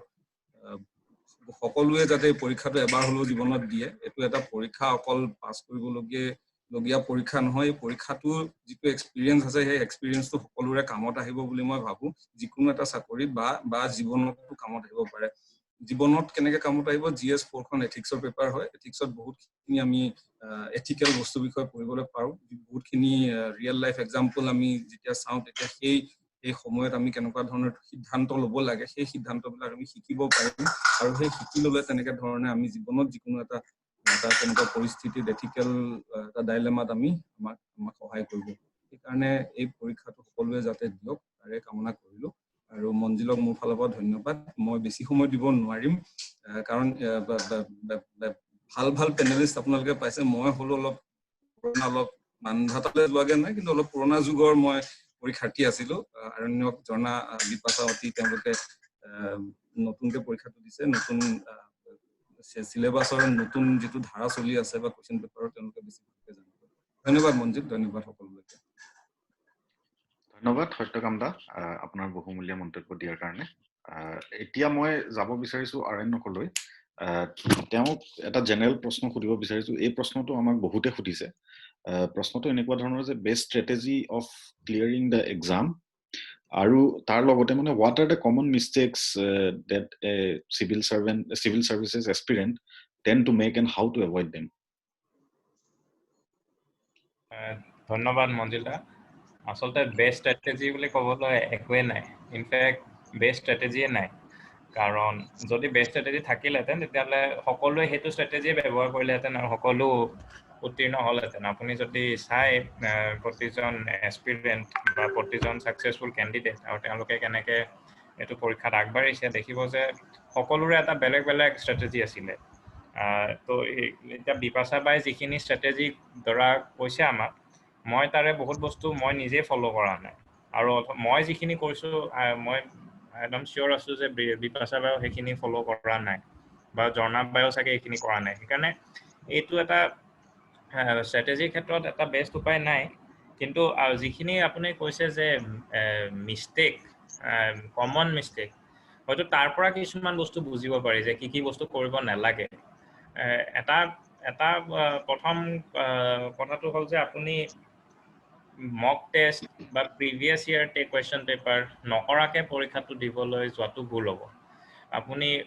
যিমান পাৰে প্ৰিভিয়াছ ইয়াৰ কুৱেশ্যন পেপাৰ বা টেষ্ট ছিৰিজ লৈ পেলাই প্ৰেক্টিছ কৰি, যিমান প্ৰেক্টিছ কৰিব পাৰে সিমানেই ভাল। সেইটো কৰি পেলাই যদি আপুনি পৰীক্ষাটো দিবলৈ যায় তেতিয়াহ'লে আপোনাৰ উত্তীৰ্ণ হোৱাৰ যিটো প্ৰবেবিলিটি বা যিটো আপোনাৰ চান্স আছে সেইটো বহুত বাঢ়ি যাব। দ্বিতীয়তে হয়তো নোট বনাব লাগিব পাৰে। আৰু নোটটো বনোৱাতকৈও মানে নোটবিলাক কেনেকুৱা ধৰণৰ হ'ব লাগে সেইটো গুৰুত্বপূৰ্ণ। যে নোটখিনি খুব চুটি কনচাইজ আৰু প্ৰিচাইজ হ'ব লাগে, যাতে পৰীক্ষাৰ সময়ত আপুনি পঢ়িবলৈ আপোনাৰ বেছি সময় নালাগে। আৰু দ্বিতীয়তে সেইখিনি আপোনাৰ ৰিভাইজ কৰিবলৈ বেছি সময় নালাগে, মনত সহজে থাকে আৰু আপুনি সহজে পৰীক্ষাৰ আনচাৰ বহীখনত পটককৈ লিখি দিব পাৰে, যাতে আপোনাৰ বেছি তাতে ভাবিবলগীয়া নহয়। নহ'লে আপুনি যদি নিউজ পেপাৰ এখন পঢ়ি পেলাই সেইখনৰ পৰা যিখিনি ইম্পৰ্টেণ্ট পইণ্টছ পালে আপুনি একদম ৱৰ্ড বাই ৱৰ্ড এড ভাৰ্বেটিম লিখি দিলে, সেইটো আপোনাৰ গোটেই বহুত ডাঙৰ নোটৰ এটা বাণ্ডল এটা হ'ব, যিটো আপুনি পৰীক্ষাৰ সময়ত পঢ়িবলৈ সময় নাপাব। সেইকাৰণে দ্বিতীয় ভুলটো হয়তো চাগে নোট মেকিংটো আপুনি কিমান প্ৰিচাইজ আৰু কনচাইজ কৰিব পাৰে সেইটো খুব দৰকাৰ। দ্বিতীয়তে যিটো বিপাশা বাই কৈছে স্মাৰ্ট, ৰিডিং স্মাৰ্ট বা ষ্টাডিং স্মাৰ্ট, আপোনাৰ হাতত বহুত চ'ৰ্চ আহিব। আপুনি যাকে সোধে প্ৰতিজন আপোনাৰ ছাকচেছফুল কেণ্ডিডেটে আপোনাক বেলেগ আপোনাৰ ষ্ট্ৰেটেজি ক'ব, আৰু তাৰ মতে তাৰ একৰ্ডিংলি আপুনি দেখিব যে চবৰে বেলেগ কিতাপ আছে বা বেলেগ চ'ৰ্চ বা বেলেগ ষ্টাডি মেটেৰিয়েল আছে। এতিয়া আপুনি সকলো বস্তুটো পঢ়িব নোৱাৰে। সকলো বস্তু আপুনি ইমান বস্তু আহিব, আপুনি ইণ্টাৰনেটটো চালেও বহুত বস্তু আহিব। সেইকাৰণে আপুনি তাৰ পৰা যিমান পাৰে কম কৰি পঢ়াটো খুব দৰকাৰ, যে আপুনি একদম মিনিমেল চ'ৰ্চ লৈ পেলাই আপুনি যাতে পঢ়িব পাৰে। তাৰ কাৰণে এটা ভাল উপায় হ'ব পাৰে এই যে আপুনি যদি কিছুমান ৱেবছাইট যায়, মই এটা ৱেবছাইটৰ নাম কৈছোঁ, ধৰক insightsonindia.com আপোনাৰ তাতে এটা টপাৰ্ছৰ এটা টেব আছে, য'ত টপাৰ্ছবিলাকে নিজৰ কেনেকুৱা ষ্ট্ৰেটেজি আছিলে সেইটোৰ ওপৰত তেওঁলোকে লিখিছে। তেতিয়া আপুনি চাব যে চবৰে বেলেগ আছে, তাৰ মাজত কিছুমান কমন পইণ্টছো আছে যে চবে ধৰক লক্ষ্মীকান্তখনে পঢ়িছে পলিটিৰ কাৰণে, বেলেগ কিতাপ পঢ়ি কোনো দৰকাৰেই নাই। লক্ষ্মীকান্তে আপোনাৰ পলিটিৰ 90% কুৱেশ্যন আনচাৰ কৰাত সহায় কৰি দিব। সেইকাৰণে আপুনি তেনেকে আপুনি যদি সকলো ধৰক 10জনমান ছাকচেছফুল টপাৰৰ আপুনি যদি সিহঁতৰ ষ্ট্ৰেটেজিটো পঢ়ে, তাৰ পৰা আপুনি কমন পইণ্টছ কিছুমান লৈ লওক যে সকলোৱে এইখিনি বস্তু কৰিছিলে, তেতিয়া আপোনাৰ হাতত এটা কনচাইজ চ'ৰ্চ লিষ্ট এটা আহি গ'ল বা মেটেৰিয়েল আহি গ'ল, যিখিনিৰ বেচিছত আপুনি পৰীক্ষাটো দিব পাৰিব বা যিখিনি বেচিছত আপুনি প্ৰিপাৰেশ্যনটো কৰিব পাৰিব। মই ভাবোঁ যে সেনেকুৱা এটা কমন চ'ৰ্চ লিষ্ট এখন বনাই লোৱাটো খুব দৰকাৰ, যাতে আপুনি কম সময়ৰ ভিতৰত মেক্সিমাম বস্তু পঢ়িব পাৰে। তো এইখিনি আপোনাৰ মই ভাবোঁ যে ইম্পৰ্টেণ্ট বস্তু যিখিনি মানুহে ভুল কৰিব নালাগে। আৰু তাৰ লগতে মোক কিছুমানে সুধিছিলে আপোনাৰ নোটছ আছে নেকি, বা মোৰ এটা প্ৰশ্ন এটা মই দেখিছোঁ আপোনাৰ কিবা নোটছ দিবলৈ আছে নেকি। মই কৈছোঁ যে মোৰ আছে, মই সৰু সুৰা কিছুমান নোট বনাইছিলোঁ। এই নিউজ পেপাৰত ধৰক কিছুমান আৰ্টিকেল আহিলে, আৰ্টিকেলটো এতিয়া চব বস্তুটো লিখিব নোৱাৰি, তাৰ পৰা আপুনি একদম ইম্পৰ্টেণ্ট 1-2 লাইনত কিবা এটা যদি নতুনকৈ পইণ্ট পায় সেইটো মই লিখি থৈছিলোঁ। ধৰক এভাৰনোট বা মাইক্ৰ'ছফ্টৰ ওৱান নোট বুলি এটা এপ আছে, এনেকুৱা কিছুমান এপত লিখি থ'ব পাৰে। আৰু সেইবিলাক আপুনি আপডেটো কৰি থাকিব লাগিব। ধৰক এটা কলেজিয়াম ছিষ্টেম বুলি ধৰক এটা টপিক এটা বনাই থ'লোঁ, কলেজিয়ামৰ ওপৰত আমাৰ জুডিচিয়াৰীত কলেজিয়ামৰ ওপৰত বহুত প্ৰশ্ন আহি থাকে প্ৰতি বছৰে। তো আপুনি কলেজিয়াম বুলি এটা লিখি থ'লে, আপুনি এটা আৰ্টিকেল এটা পালে, আপোনাৰ এজন ডাঙৰ ধৰক জাজে লিখিছে বা এজন ডাঙৰ এডভকেটে লিখিছে, সেই আৰ্টিকেলটোৰ ওপৰত অলপ এটা বা দুটা ইম্পৰ্টেণ্ট পইণ্ট পালে আপুনি লিখি থ'লে। 10 দিন পিছত আৰু এটা আৰ্টিকেল আহিলে, সেইখন আৰ্টিকেলতো আপুনি দেখিব যে অলমষ্ট গোটেইকেইটা পইণ্ট আগৰ আৰ্টিকেলটোও কাভাৰ কৰিছে। সেইকাৰণে সেইকেইটা পইণ্ট লিখিব নালাগে, তাৰ পৰা হয়তো এটা নতুন পইণ্ট আহিলে সেই নতুন আৰ্টিকেলটোত, সেই পইণ্টটো আপুনি আকৌ লিখি থ'লে। তেনেকৈ আপোনাৰ এখন নোট মেকিং এটা ভালকৈ হৈ থাকিব আৰু সেইটো আপোনাৰ আপডেট হৈ থাকিব। আৰু সেইটো আপুনি ৰেগুলাৰলি মাজে মাজে পঢ়ি থাকিব লাগিব, ৰিভাইজ কৰি থাকিব লাগিব, যাতে আপোনাৰ মনত থাকে। তো এইখিনি বস্তু আপুনি যদি কৰে, তেতিয়াহ'লে হয়তো মই ভবাত আপুনি ছাকচেছফুল নোহোৱাৰ কোনো কাৰণ নাই। হয় যে আপুনি এইটো দিনে ৰাতি কৰি থাকিব লাগিব, সদায় পাৰচিষ্টেণ্টলি যিমান পাৰে কৰি থাকিব লাগিব। আৰু তাৰ লগত আপোনাৰ প্ৰিলিমছৰ ক্ষেত্ৰত বিপাশা বাই গোটেইখিনি বহুত ধুনীয়াকৈ, বহুত কনচাইজ আৰু বহুত ইলাবৰেটলি আপোনাক গোটেইখিনি কৈ দিছে। তাৰ ওপৰতে মই আৰু এটা পইণ্ট দিব খুজিছোঁ, এইটো হ'ল আপোনাৰ ইণ্টেলিজেণ্ট গেছিং। ইণ্টেলিজেণ্ট গেছিংটো এনেকুৱা এটা বস্তু যে আপুনি প্ৰতিটো কুৱেশ্যন বা আপোনাৰ UPSCত 100টা কুৱেশ্যন আহে প্ৰিলিমছত GS1ত, তাৰে আপুনি 50টা বা 60টা কুৱেশ্যনহে আপুনি ক'ব পাৰে। তাতকৈ আপুনি তাৰ পিছৰ 40টামান প্ৰশ্ন আহে যিখিনি আপুনি নাজানে বা যিখিনিৰ ওপৰত আপোনাৰ সিমান কনফিডেঞ্চত আপুনি আনচাৰটো দিব নোৱাৰে। কিন্তু আপুনি যদি অকল 60টা কুৱেশ্যনৰে আনচাৰ লিখি থৈ আহে, মানে MCQ কৰি থৈ আহে, তেতিয়াহ'লে হয়তো আপুনি তাৰ মাজতো কেইটামান ভুল যাব পাৰে, সেইকাৰণে আপুনি কাট অফটো ক্লিয়াৰ নকৰিব পাৰে। সেইকাৰণে আপুনি 60টাতকৈ আপুনি ধৰক 80টা বা 90টা কুৱেশ্যন কেনেকৈ কৰিব পাৰে, তাৰ কাৰণে ইণ্টেলিজেণ্ট গেছিংটো খুব দৰকাৰ। আৰু ইণ্টেলিজেণ্ট, মই এটা সৰুচে এক্সাম্পল আপোনাৰ সৰুচে উদাহৰণ এটা দি দিছোঁ, সেইটো হয়তো তেতিয়া বুজিব পাৰিব। ধৰক 2017 চনত এটা প্ৰশ্ন আহিছিলে যে some lions from Gir forest reserve are to be transferred to a new wildlife sanctuary. Which wildlife sanctuary is this? So তাতে 4টা অপশ্যন দিছিলে, আপোনাৰ কৰবেট, মুডুমালাই, চাৰিস্কা টাইগাৰ ৰিজাৰ্ভ আৰু পুনো পালপুৰ। এতিয়া মই প্ৰথম কথা মই নাজানিছিলোঁ সেইখিনি সময় যে গিৰ ফৰেষ্টৰ পৰা আপোনাৰ লায়ন কেইটামান ট্ৰেন্সফাৰ কৰাৰ কথা। দ্বিতীয়তে মই এইটোও নাজানিছিলোঁ যে ক'লৈকে ট্ৰেন্সফাৰ কৰিব। এতিয়া এইকেইটা অপশ্যনৰ ভিতৰত answer was পুনো Palpur national park, সেইখন আপোনাৰ মধ্যপ্ৰদেশত আছে। এতিয়া মই পুনো পালপুৰৰ নাম মই কেতিয়াও শুনাই নাই। তাৰপিছত মই ইণ্টেলিজেণ্ট গেছিংটো কেনেকৈ কৰিছিলোঁ যে আপুনি চাওক যে চাৰিস্কা টাইগাৰ ৰিজাৰ্ভ, চাৰিস্কাখন অলৰেডি এটা টাইগাৰ ৰিজাৰ্ভ। টাইগাৰ এটা টপ প্ৰেডেটৰ হয়, সেইকাৰণে লায়ন আৰু টাইগাৰ এটা টপ প্ৰেডেটৰ, দুটা টপ প্ৰেডেটৰ একেখন ৱাইল্ড লাইফ চেংচুৰী নাথাকে, ইউজুৱেলি নাৰাখে। মুডুমালাই আপোনাৰ ৱেষ্টাৰ্ণ ঘাটছত আছে আৰু এটা ইকুৱেটৰিয়েল, এটা ট্ৰপিকেল মনচুন ক্লাইমেট, এই একদম ঘন জংঘল। আপুনি চাব গিৰ, য'ত গিৰ আছে সেইখন অলপ ডেজাৰ্টৰ নিচিনা, অলপ ড্ৰাই ক্লাইমেট, সেইকাৰণে আপোনাৰ ক্লাইমেটটোৱে বেলেগ। পাহাৰত আপোনাৰ সিংহ নাথাকে, সেইকাৰণে কৰবেটত আপোনাৰ এখন হিমালয়ান ৰিজনত আছে, সেইকাৰণে এইটো নাথাকে। তাৰপিছত অকল অপশ্যন বাকী আছিলে মোৰ পুনো পালপুৰ। এতিয়া পুনো পালপুৰ মই জীৱনত শুনাও নাই, ক'ত আছে সেইটোও নাজানো। কিন্তু মই বাকীকেইটা এলিমিনেট কৰাৰ কাৰণে মই এটা গেছ মাৰিলোঁ ইণ্টেলিজেণ্ট গেছ এইকাৰণে যে মই বাকীকেইটা মই ইণ্টেলিজেণ্টলি এলিমিনেট কৰিছিলোঁ যে এইটো কোনোপালপুৰ হ'ব পাৰে আৰু আনচাৰটো কোনোপালপুৰে আছিলে সেইকাৰণে যিটো ইণ্টেলিজেণ্ট গেছিং হয় সেইটো আপোনাৰ যে আপুনি গেছ কৰিছে আপুনি এটা আন্দাজে মাৰিছে কিন্তু আপুনি ইমান এক বছৰ যে পঢ়িছে সেই পঢ়াৰ গোটেই ব্যৱহাৰ কৰি যিখিনি আপুনি জ্ঞান আহৰণ কৰিছে সেই জ্ঞানখিনি আপুনি ব্যৱহাৰ কৰি আপুনি এটা গেছ কৰিছে সেইকাৰণে তেনেদৰে আপুনি বেলেগ বেলেগ বহুত প্ৰশ্ন আহিব যিবিলাকত আপুনি আনচাৰটো নাজানে কিন্তু আপুনি কেইটামান অপশ্যন এলিমিনেট কৰিব পাৰিব by virtue of your knowledge about various other thing মানে আপুনি যেনেকৈ প্ৰিপেয়াৰ কৰিছে সেইটোৰ নলেজৰ বেচিছত আপুনি কেইটামান কুৱেশ্যন এলিমিনেট কৰিব পাৰে অপশ্যন এলিমিনেট কৰিব পাৰিব আৰু তেনেকৈ আপোনাৰ কাৰেক্ট হোৱাৰ চান্সটো বঢ়াব পাৰিব তো সেইকাৰণে সেইটো এটা বৰ ইম্পৰ্টেণ্ট বস্তু বুলি মই ভাবোঁ আৰু ইণ্টেলিজেণ্ট গেছিংটো অকল প্ৰেক্টিছৰ দ্বাৰা আহিব আপুনি যিমান পাৰে প্ৰেক্টিছ কৰি এই past year paper question paper test series এইবিলাক কৰিব লাগিব এইখিনি বুলি ভাবিছোঁ ধন্যবাদ অৰণ্য আৰু অতি মানে সুন্দৰ এক্সাম্পল এটা দি পেলাই তুমি বুজাই দিছা ধন্যবাদ মই এতিয়া যাব বিচাৰিছোঁ ঝৰ্ণা পাটগিৰিলৈ বাইদেউৰ কাৰণে প্ৰশ্নটো আছে মানে দুটা প্ৰশ্ন মই একেলগে সুধিব বিচাৰিছোঁ তেওঁ প্ৰশ্নটো এনেকুৱা ধৰণৰ যে how am I supposed to prepare for my viva for any civil services and what do the panel look for a candidate in the viva আৰু তাৰ লগতে এটা প্ৰশ্ন আমালৈ আহিছে বহু এগৰাকীয়ে সুধিছে যে মানে is it necessary to be fluent in English language for the interview or is it also possible to give it in some other language apart from English তেনেকুৱা ধৰণৰ বাইদেউ আপোনালোক Thank you, Manjil. First, Viva prepare কৰিব লাগিব Viva is a personal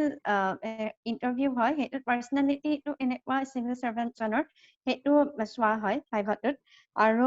যিকোনো এজন candidate এনে নিজৰ present কৰিছে মানে এনে তেওঁৰ যে পাব্লিক সাৰ্ভিসৰ প্ৰতি যে তেওঁ আগ্ৰহী হয় তেওঁ যে হাৰ্ড ওয়াৰ্কিং হয় তেওঁ ডেডিকেটেড হয় অনেষ্ট হয় এই বস্তুটো ৰিফ্লেকশনটো আটাইতকৈ ইম্পৰ্টেণ্ট হয় ভাইভাৰ দিনাখন আৰু সেই ৰিফ্লেকশনটো হঠাতে এদিন আনিব পৰা ৰিফ্লেকশন বা এদিনত হোৱা পাৰ্সোনালিটি ডেভেলপমেন্ট নহয় সেইটো এটা ড্ৰুমিনৰ এটা হেৰি থাকে মানুহজনৰ মেন্টালিটিৰ এটা কথা থাকে আৰু যেতিয়া এপিএসসি বা ইউপিএসসি পৰীক্ষাৰ কাৰণে যিকোনো এজন ল'ৰা ছোৱালীয়ে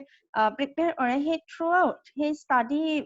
হেৰিটোত এনভাইৰনমেন্টত সেই এই কোৰ্স বিলাক পঢ়োতে মানুহজন অটোমেটিক্যালি হাৰ্ড ওয়াৰ্কিং হৈয়ে যাব এই পৰীক্ষাটো ইন্টাৰভিউ লেভেললৈ ক্লিয়াৰ কৰিব যাওঁতে যদি এই হাৰ্ড ওয়াৰ্কিংটো পাৰ্সোনালিটিটোত আহিয়ে গ'ল আৰু থাকিলে আপোনাৰ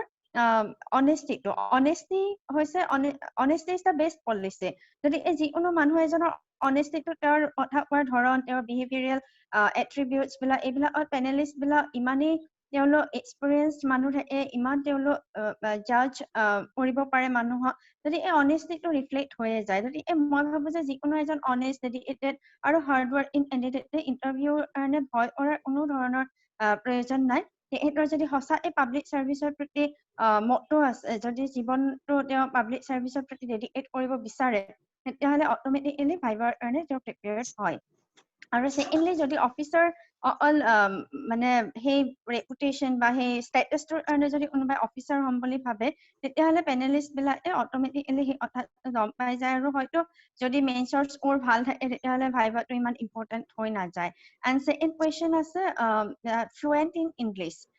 ফ্লুৱেণ্ট ইন ইংলিছটো আজিকালি যিটো পৰিৱেশ সেইটো হিচাপত আমি সকলোবোৰ ভাষাই ভালদৰে ক'ব পাৰিব লাগে কাৰণ এতিয়া বস্তুটো হৈছে মাল্টিলিংগুৱেল হেৰি ইৰা চলিছে এতিয়া এনেকুৱা নহয় যে আমি অসমীয়াত অকল ভাল হলে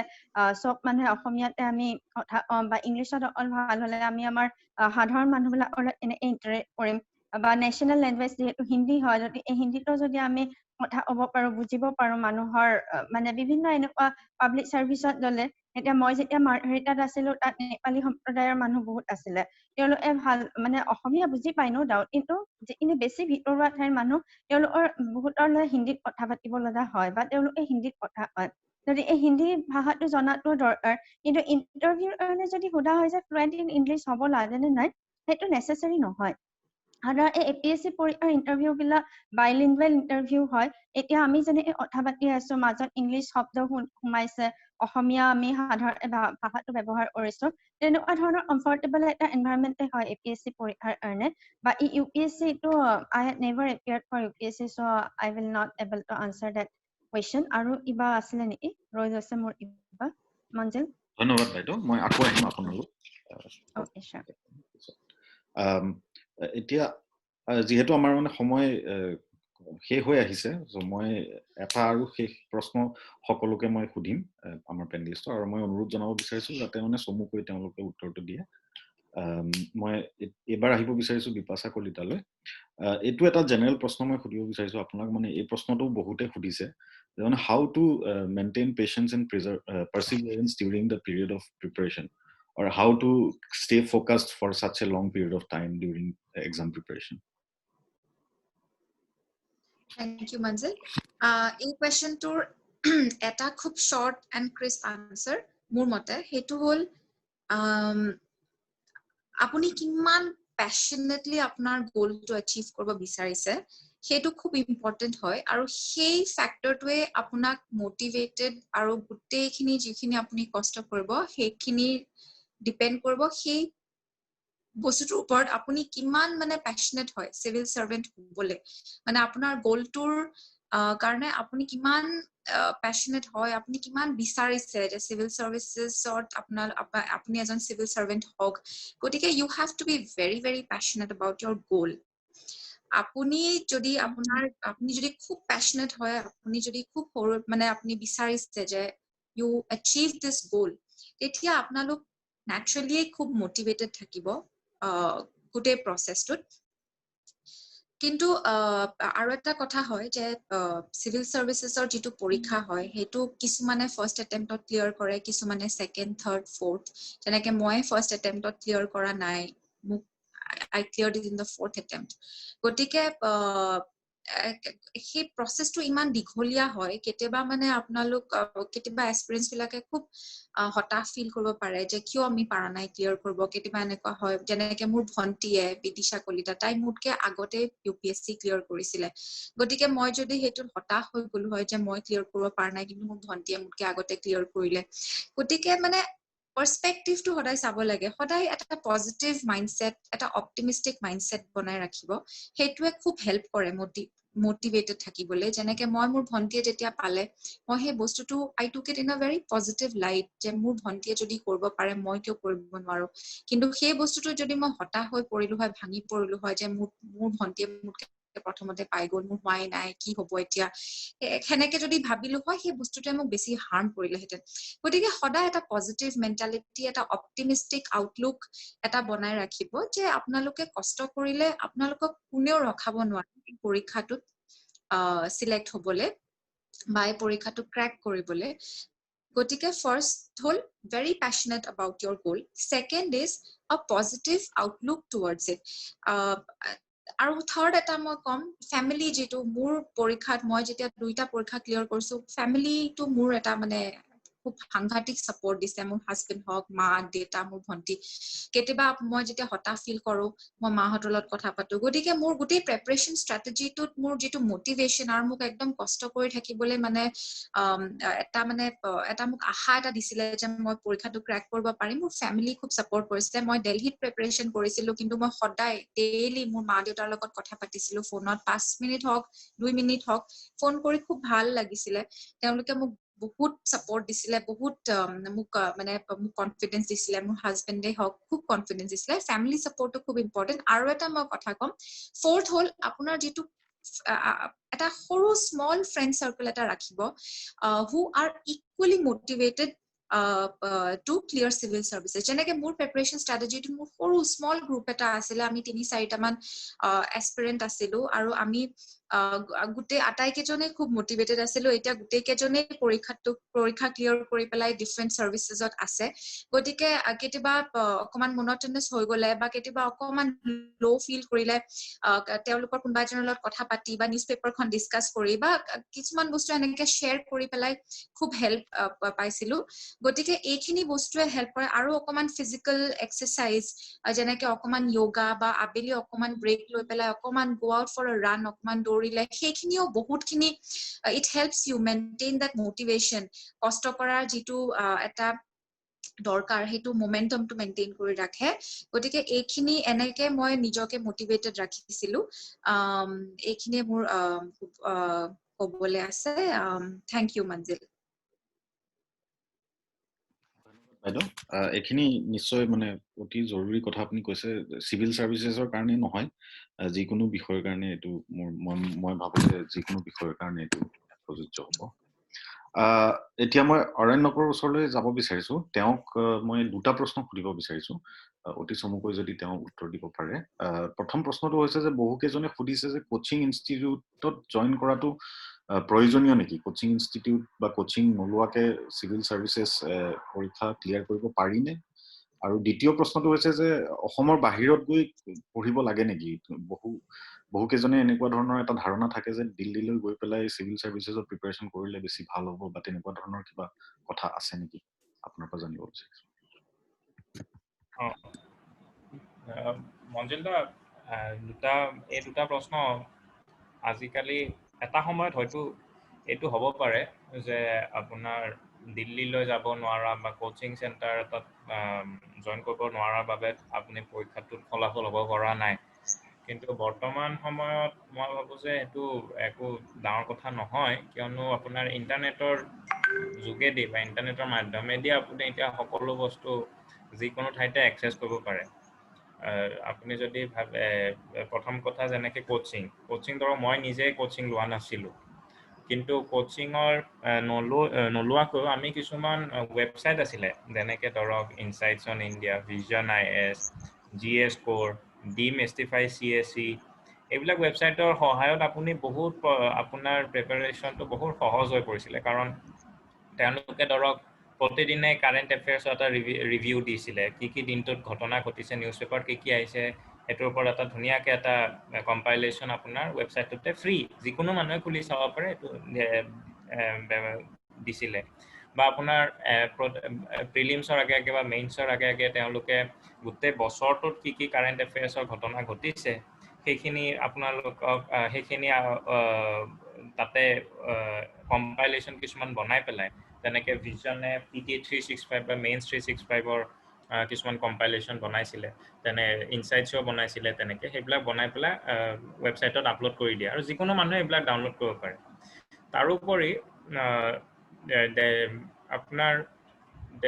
দিল্লীত এই ৰাজেন্দ্ৰ নগৰ যিখিনি অল্ড ৰাজেন্দ্ৰ নগৰ বুলি কয় তাতে আপোনাৰ কিছুমান ফটোকপিৰ দোকান আছে সেই ফটোকপিৰ দোকানবিলাকত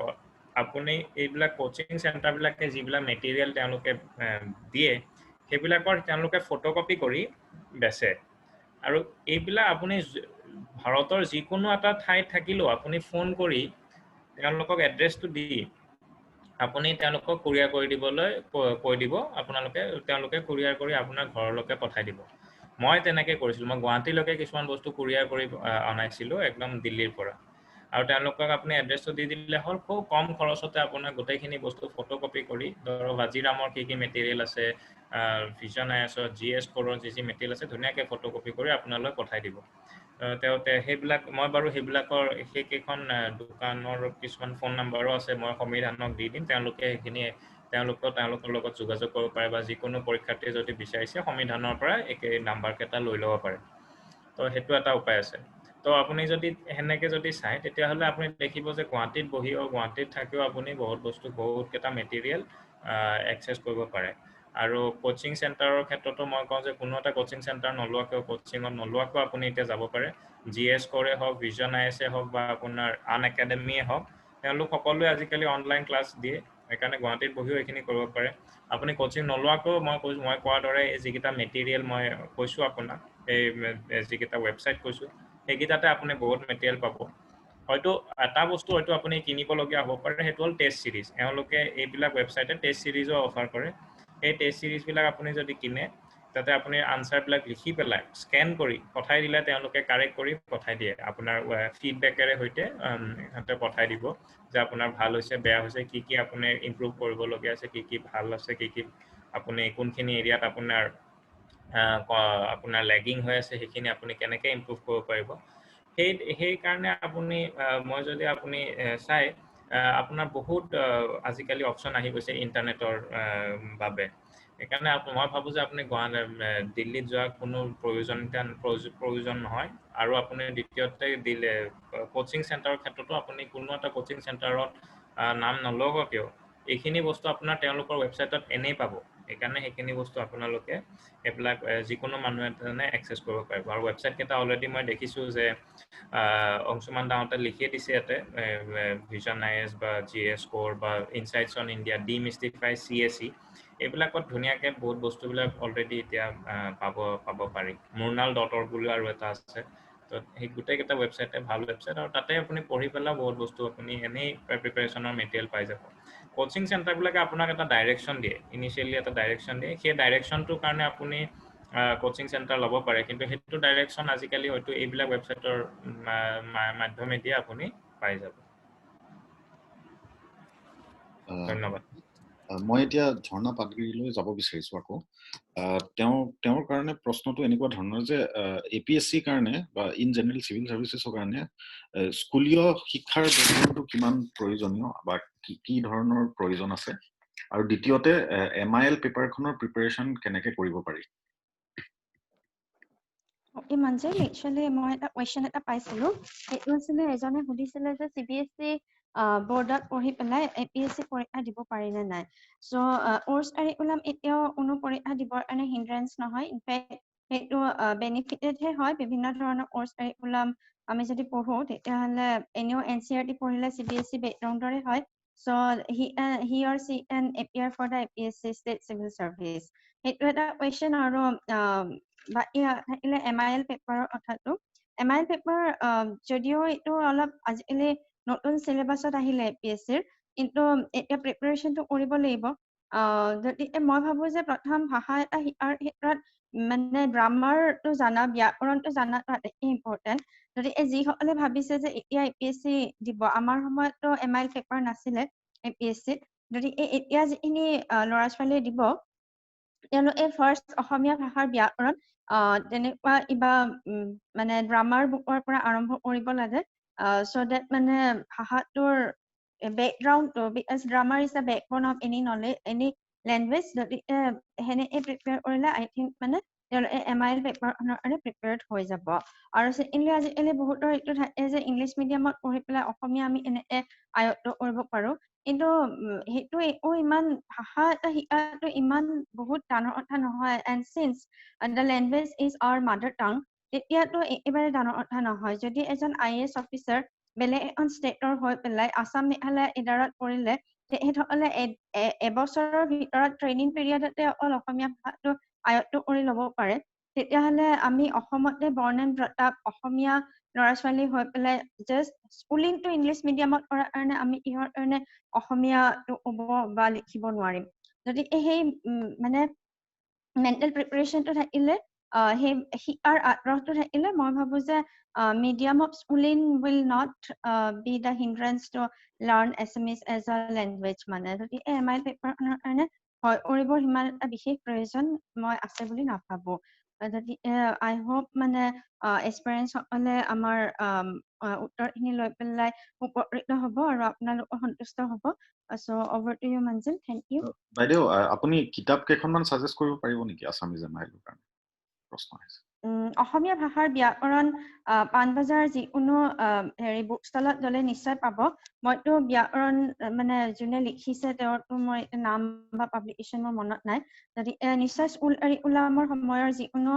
ব্যাকৰণ মানে গ্ৰামাৰ বুক কিনি ল'ব পাৰিব আৰু বাকী যিখিনি কোৰ্চৰ যিখিনি কিতাপ থাকিব APSCৰ সেইটো চিলেবাছটো চাই পেলাই তেওঁলোকে হেৰি মানে চাব লাগিব কিতাপৰ দোকানত কাৰণ মই যেতিয়া APSC দিছিলোঁ তেতিয়া MIL এজ এ লেংগুৱেজ নাছিলে যদি মই সেনেকৈ ভাবোঁ আৰু যদি গ্ৰেজুৱেশ্যন কৰি থকাৰ পৰা কোনোবাই প্ৰিপেয়াৰ কৰিছে তেতিয়াহ'লে নিজৰ কলেজত যি কিতাপ এভেইলেবল আছে তেতিয়া তেনেকুৱা ধৰণৰ কিতাপ পঢ়া আৰম্ভ কৰিব লাগিব অসমীয়া নিউজ পেপাৰ কিছু পঢ়িব লাগিব নিউজ পেপাৰটো অসমীয়া নিউজ পেপাৰ যদি কোনোবাই পঢ়িবৰ কাৰণে আগ্ৰহী নহয় নিউজসমূহৰ প্ৰেজেণ্টেশ্যনৰ মানে হেৰিটো দেখি পেলাই তেতিয়াহ'লে মই ভাবোঁ যে যিখন প্ৰেষ্টিজিয়াছ ফৰ্টনাইটলি আছে আমাৰ অসমীয়া প্ৰান্তিক জৰিয়সী তেনেকুৱা ধৰণৰ মেগাজিন যদি এক্সপেৰিয়েঞ্চসকলে পঢ়ে তাত টপিক বিলাকো বহুত ভাল লিখা থাকে, যেনে জয়কান্ত শৰ্মাই মানে অসমৰ পলিটিৰ ওপৰত লিখে প্ৰান্তিকত, বা তেনেকুৱা ধৰণৰ মেগাজিন বিলাক পঢ়িব পাৰিব। আই থিংক মানে এক্সপিৰিয়েঞ্চ সকল সেনেকুৱা প্ৰান্তিকৰ পৰা নিশ্চয় উপকৃত হ'ব এমাইল ভাষাটোৰ কাৰণে। ধন্যবাদ বাইদেউ। মই আকৌ পুনৰবাৰ পাৰ্টিচিপেণ্টক দোহৰাই দিব বিচাৰিছো যে আমি সকলোখিনি প্ৰশ্ন আপোনালোকৰ ল'ব নোৱাৰিলো, যিহেতু আমাৰ সময় কম আছিলে আজি। আপোনালোকক অনুৰোধ জনাইছো যে যদি কিবা প্ৰশ্ন বাকী ৰৈছে আপোনালোকে সংবিধানৰ ৱেবছাইটত গৈ আমাৰ ফিচাৰটো ইউজ কৰি আপোনালোকৰ প্ৰশ্নখিনি আমাক পঠাওক, আৰু আমি আমাৰ চিভিল চাৰ্ভিচেছৰ কাউন্সিলাৰ যিকেইজন আছে সংবিধানৰ লগত জড়িত, আমি তেওঁলোকক আপোনালোকৰ প্ৰশ্নটো ফৰৱাৰ্ড কৰি দিম। এতিয়া মই আমাৰ পেনেলিষ্টৰ পৰা ক্লোজিং ৰিমাৰ্কছ ল'বলৈ আহিছো। ক্লোজিং ৰিমাৰ্কছৰ লগতে মই এটা সৰু প্ৰশ্ন মই যোগ কৰি দিম ক্লোজিং ৰিমাৰ্কছৰ লগত, যদি তেওঁলোকে সেই প্ৰশ্নটোৰো চমুকৈ এটা উত্তৰ দি পেলাই তেওঁলোকৰ ক্লোজিং ৰিমাৰ্কছখিনি দিব পাৰে। মই আহিব বিচাৰিছো বিপাশা কলিতালৈ। এটা প্ৰশ্ন আমাৰ লোৱা নহ'ল, যিটো আমাৰ বহুতে সুধিছিলে আমাক, যে UPSC আৰু APSCৰ কাৰণে সাইমালটেনিয়াছলি কেনেকৈ প্ৰিপাৰেচন কৰিব পাৰি, আপুনি কেনেকৈ কৰিছিলে বা কি উপায় আছে, সেইটোৰ লগতে যদি আপোনাৰ কিবা ক্লোজিং ৰিমাৰ্কছ আছে গোটেই সেশনটো লৈ পেলাই। থ্যাংক ইউ মঞ্জিল। যেটো কোৱেশ্চন হয় UPSC আৰু APSC কাৰণে কেনেকৈ সাইমালটেনিয়াছলি প্ৰিপেয়াৰ কৰিব লাগে, একচুয়ালি এতিয়াতো APSC ৰিসেন্টলি সিলেবাস চেঞ্জ কৰিছে, গতিকে আপুনি যদি চাই APSC সিলেবাসটো almost in tune with UPSC syllabus, gotike around 75 to 80% overlap hoi goise syllabus khini, akoman jikhini ohomor specific ekhon paper ase mains GS ot aro akoman north east aro ohomor related jikhini specifically pohibo lage tar bahire gute khini almost same hoi goise, gotike etia to UPSC karone pohile apnalokor simultaneously APSC karone preparation to hoye jabo, gotike jikhini syllabus duta sale topics bilako same, যেনেকে প্ৰিলিমছত গুটে এটা GS পেপাৰখন আছে আৰু CSAT পেপাৰখন আছে, গতিকে preparation ষ্ট্ৰেটেজিবোৰো same হ'ব, কিতাপবোৰো same হ'ব। হয়তো APSC অকমান আসাম স্পেসিফিক কোৱেশ্চনছ আহিব, হেতুৰ কাৰণে ঝৰ্ণা পাটগিৰে গুটেখিনি আই থিংক ভালকে বুজাই দিছে। সেই অসম স্পেসিফিক কিতাপখিনি কভাৰ কৰিলে অসম আৰু নৰ্থ ইষ্টৰ বস্তুখিনি কভাৰ হৈ যাব, তাৰ বাহিৰে যিখিনি আপোনালোকে কিতাপ ফলো কৰিব সেই গুটেখিনি UPSC আৰু APSC কাৰণেও সাফিচিয়েন্ট হ'ব। গতিকে এতিয়া সিলেবাসটো একে হৈ যোৱাৰ কাৰণে বস্তুটো এনেকুৱা হৈছে যে UPSC কাৰণে প্ৰিপেয়াৰ কৰিলে APSC কাৰণে অটোমেটিক্যালি আপোনালোকে প্ৰিপেয়াৰ হৈ যাব, আৰু APSC কৰি থাকিলেও অটোমেটিক্যালি আপোনালোকৰ UPSC কাৰণে হৈ যাব। গতিকে এটা ইন এ ৱে ভালে হ'ল, কাৰণ কি যিখিনি এসপিৰেন্ট আছে আমাৰ অসমৰ APSC টো দিয়াৰ লগতে UPSC কাৰণেও এপিয়াৰ কৰিব পাৰিব, আৰু যিখিনি মেইনছৰ কাৰণে যেনেকে UPSC মেইনছৰ কাৰণে আমি দ্য হিন্দু পঢ়ো, দ্য ইণ্ডিয়ান এক্সপ্ৰেছ পঢ়ো, বা দ্য বিজনেছ ষ্টেণ্ডাৰ্ড ইকনমিক্সৰ এখন নিউজ পেপাৰ সেনেকে পঢ়ো। অসমৰ কাৰণে আপোনালোকে অসম স্পেসিফিক যেনেকে মই আসাম ট্ৰিবিউনৰ এডিটৰিয়েলছ বিলাক পঢ়িছিলো APSC মেইনছৰ কাৰণে, গতিকে সেনেকে এখন নিউজ পেপাৰ আপোনালোকে অসমৰ এখন আসাম ট্ৰিবিউনখন ভাল হয়, মই নিজে পঢ়িছিলো, গতিকে সেনেকে পঢ়িব পাৰে। গতিকে এতিয়া যেহেতু সিলেবাস সেম হৈ গৈছে, মই ভাবো more or less preparation strategy দুইটাৰ কাৰণে একেই হ'ব, বুকস বিলাকো more or less একেই হ'ব। আৰু তাৰ পিছত ক্লোজিং ৰিমাৰ্কছত মই এইটো ক'ব বিচাৰিছো, মোৰ এইটো খুব ইচ্ছা যে অসমৰ পৰা মানে আৰু বহুত ল'ৰা ছোৱালী আহি পেলাই ছাত্ৰ ছাত্ৰী আহি পেলাই এই পৰীক্ষাটো দিয়ক, APSC পৰীক্ষাটো দিয়ক, UPSC পৰীক্ষাটো দিয়ক, কাৰণ কি অল ইণ্ডিয়া লেভেলতো বহুত দৰকাৰ। মই বিচাৰো যে অসমৰ পৰা ল'ৰা ছোৱালীখিনি আহি পেলাই ক্ৰেক কৰক এই পৰীক্ষাটোত আৰু ভেৰিয়াছ চাৰ্ভিচেছত সোমাওক। আৰু মই এইটো ক'ব খুজিম যে বহুতৰ এইটো এটা মেণ্টেলিটি বা এটা থট প্ৰচেছ থাকে যে অকল খুব চোকা ল'ৰা ছোৱালী বিলাকে সেই পৰীক্ষাটো ক্ৰেক কৰিব পাৰিব, এইটো একদম মিথ হয়, এইটো মিছা কথা। আপুনি স্কুল লেভেল বা গ্ৰেজুৱেশ্যন লেভেলত আপোনাৰ যিয়ে পাৰফৰ্মেন্স থাকক কিয়, যদি আপুনি খুব কষ্ট কৰে, যদি আপুনি খুব অনেষ্টলি আৰু ট্ৰুথফুলি কষ্ট কৰে আৰু এই প্ৰিপাৰেচনটো খুব প্যাশনেটলি কৰে, খুব অনেষ্টলি কৰে, খুব ভালকে পঢ়ি যায়, আগবাঢ়ি যায়, একদম ধুনীয়াকে টাইম টেবল এখন বনাই পেলাই সেইটো ফলো কৰি পেলাই ধুনীয়াকে পঢ়ে কোনেও আপোনাক ৰখাব নোৱাৰে চিভিল সাৰ্ভিসেস সেই ড্ৰিমটো আপোনাৰ পৰা কোনেও স্নাচ কৰিব নোৱাৰে আৰু আপোনাৰ সাকসেসটো অকল আপোনাৰ হাততে আছে আপোনাৰ ফ্যামিলি আপোনাক সাপোৰ্টহে কৰিব পাৰিব আপোনাৰ ফ্ৰেণ্ডছ বিলাকে আপোনাক সাপোৰ্টহে কৰিব পাৰিব স্পাউসে আপোনাক সাপোৰ্টহে কৰিব পাৰিব ইভেন্টুৱেলি যিখিনি কষ্ট কৰিব লাগে সেই কষ্টখিনি কিন্তু আপুনিহে কৰিব লাগিব গতিকে সেই কষ্টখিনি কৰি পেলাই মই বিচাৰো যে আপোনাৰ অসমৰ ছাত্ৰ ছাত্ৰীখিনি আগবাঢ়ি আহক আৰু এই পৰীক্ষাটো দি পেলাই যাতে আমাৰ ম্যাক্সিমাম অসমীয়া ল'ৰা ছোৱালী বিলাকে সিভিল সাৰ্ভেন্ট হৈ ওলাই আহে মই হেতু বিচাৰো মই আশা কৰিছো যে আজি যিখিনি ইনপুটস মোৰ পৰা পালে বা যিখিনি মই মোৰ এক্সপেৰিয়েন্সৰ পৰা যিখিনি মই বস্তু আজি শেয়াৰ কৰিছো আপোনালোকক হেল্প কৰিলে কিবা যদি আৰু ডাউট থাকে মোৰ ইমেইল এড্ৰেছত আপোনালোকে কোৱেৰিবোৰ পঠাব পাৰে মোৰ ইমেইল এড্ৰেছটো হ'ল bipashakolita@gmail.com বা আপোনালোকৰ কোৱেৰিটো সংবিধানৰ পৰ্টেলতো দিব পাৰে মই যিমানখিনি পাৰো মই আনসাৰ কৰিব ট্ৰাই কৰিম ধন্যবাদ ধন্যবাদ বাইদেউ মই এতিয়া আৰণ্যকৰ ওচৰলৈ আহিব বিচাৰিছো আকৌ এটা এনেকুৱা জেনেৰেল প্ৰশ্ন এটা মই সুধিব বিচাৰিছো অলৰেডি বিপাশা বাইদেউ কৈছে এই কথাখিনি প্ৰশ্নটো এনেকুৱা ধৰণৰ যে মানে অসমৰ পৰা ইউপিএসসি ক্লিয়াৰ কৰা ছাত্ৰ ছাত্ৰীৰ সংখ্যা ইমান কম কিয় ৰিজাল্ট বিলাক ইমান স্কিউড কিয় অসম বা নৰ্থ ইষ্টক লৈ পেলাই আপুনি যদি সেইটোৰ ওপৰত অলপ কিবা ক'ব পাৰে আৰু তাৰ লগতে ক্লোজিং ৰিমাৰ্কস এই গোটেই সেশনটো লৈ পেলাই ধন্যবাদ মজিলদা আচলতে মই হেতু কথা বহুত দিনৰ পৰা অনুভৱ কৰিছো যে অসমৰ পৰা হয়তো আমাৰ যিমান সাকসেসফুল ক্যান্ডিডেট হ'ব লাগিছিল ইমান হোৱা নাছিলে ধৰক উদাহৰণ স্বৰূপে মই মোৰ আইপিএছৰ ক্ষেত্ৰতে কওঁ ধৰক মই আমাৰ 150 জন আইপিএছ প্ৰফেশনাল আছিলে এনপিএ তাৰে আপোনাৰ 25 জন প্ৰফেশনাল ৰাজস্থানৰ পৰা আছিলে এখন ৰাজস্থানৰ যিটো পপুলেশন সেই হিচাপত আপোনাৰ টোটাল ক্যান্ডিডেট যিমান আছিলে বহুত বেছি বা এই বছৰ যদি আপুনি চাই মই কৰ্ণাটকা কেডাৰত মই যেতিয়া কাম কৰি আছিলো এবাৰ ইউপিএসসি ৰিজাল্ট দিওঁতে মই তেতিয়া গম পালো যে এবাৰ কৰ্ণাটকাৰ পৰা 40 জন ক্যান্ডিডেটে পাস কৰিছে এবাৰ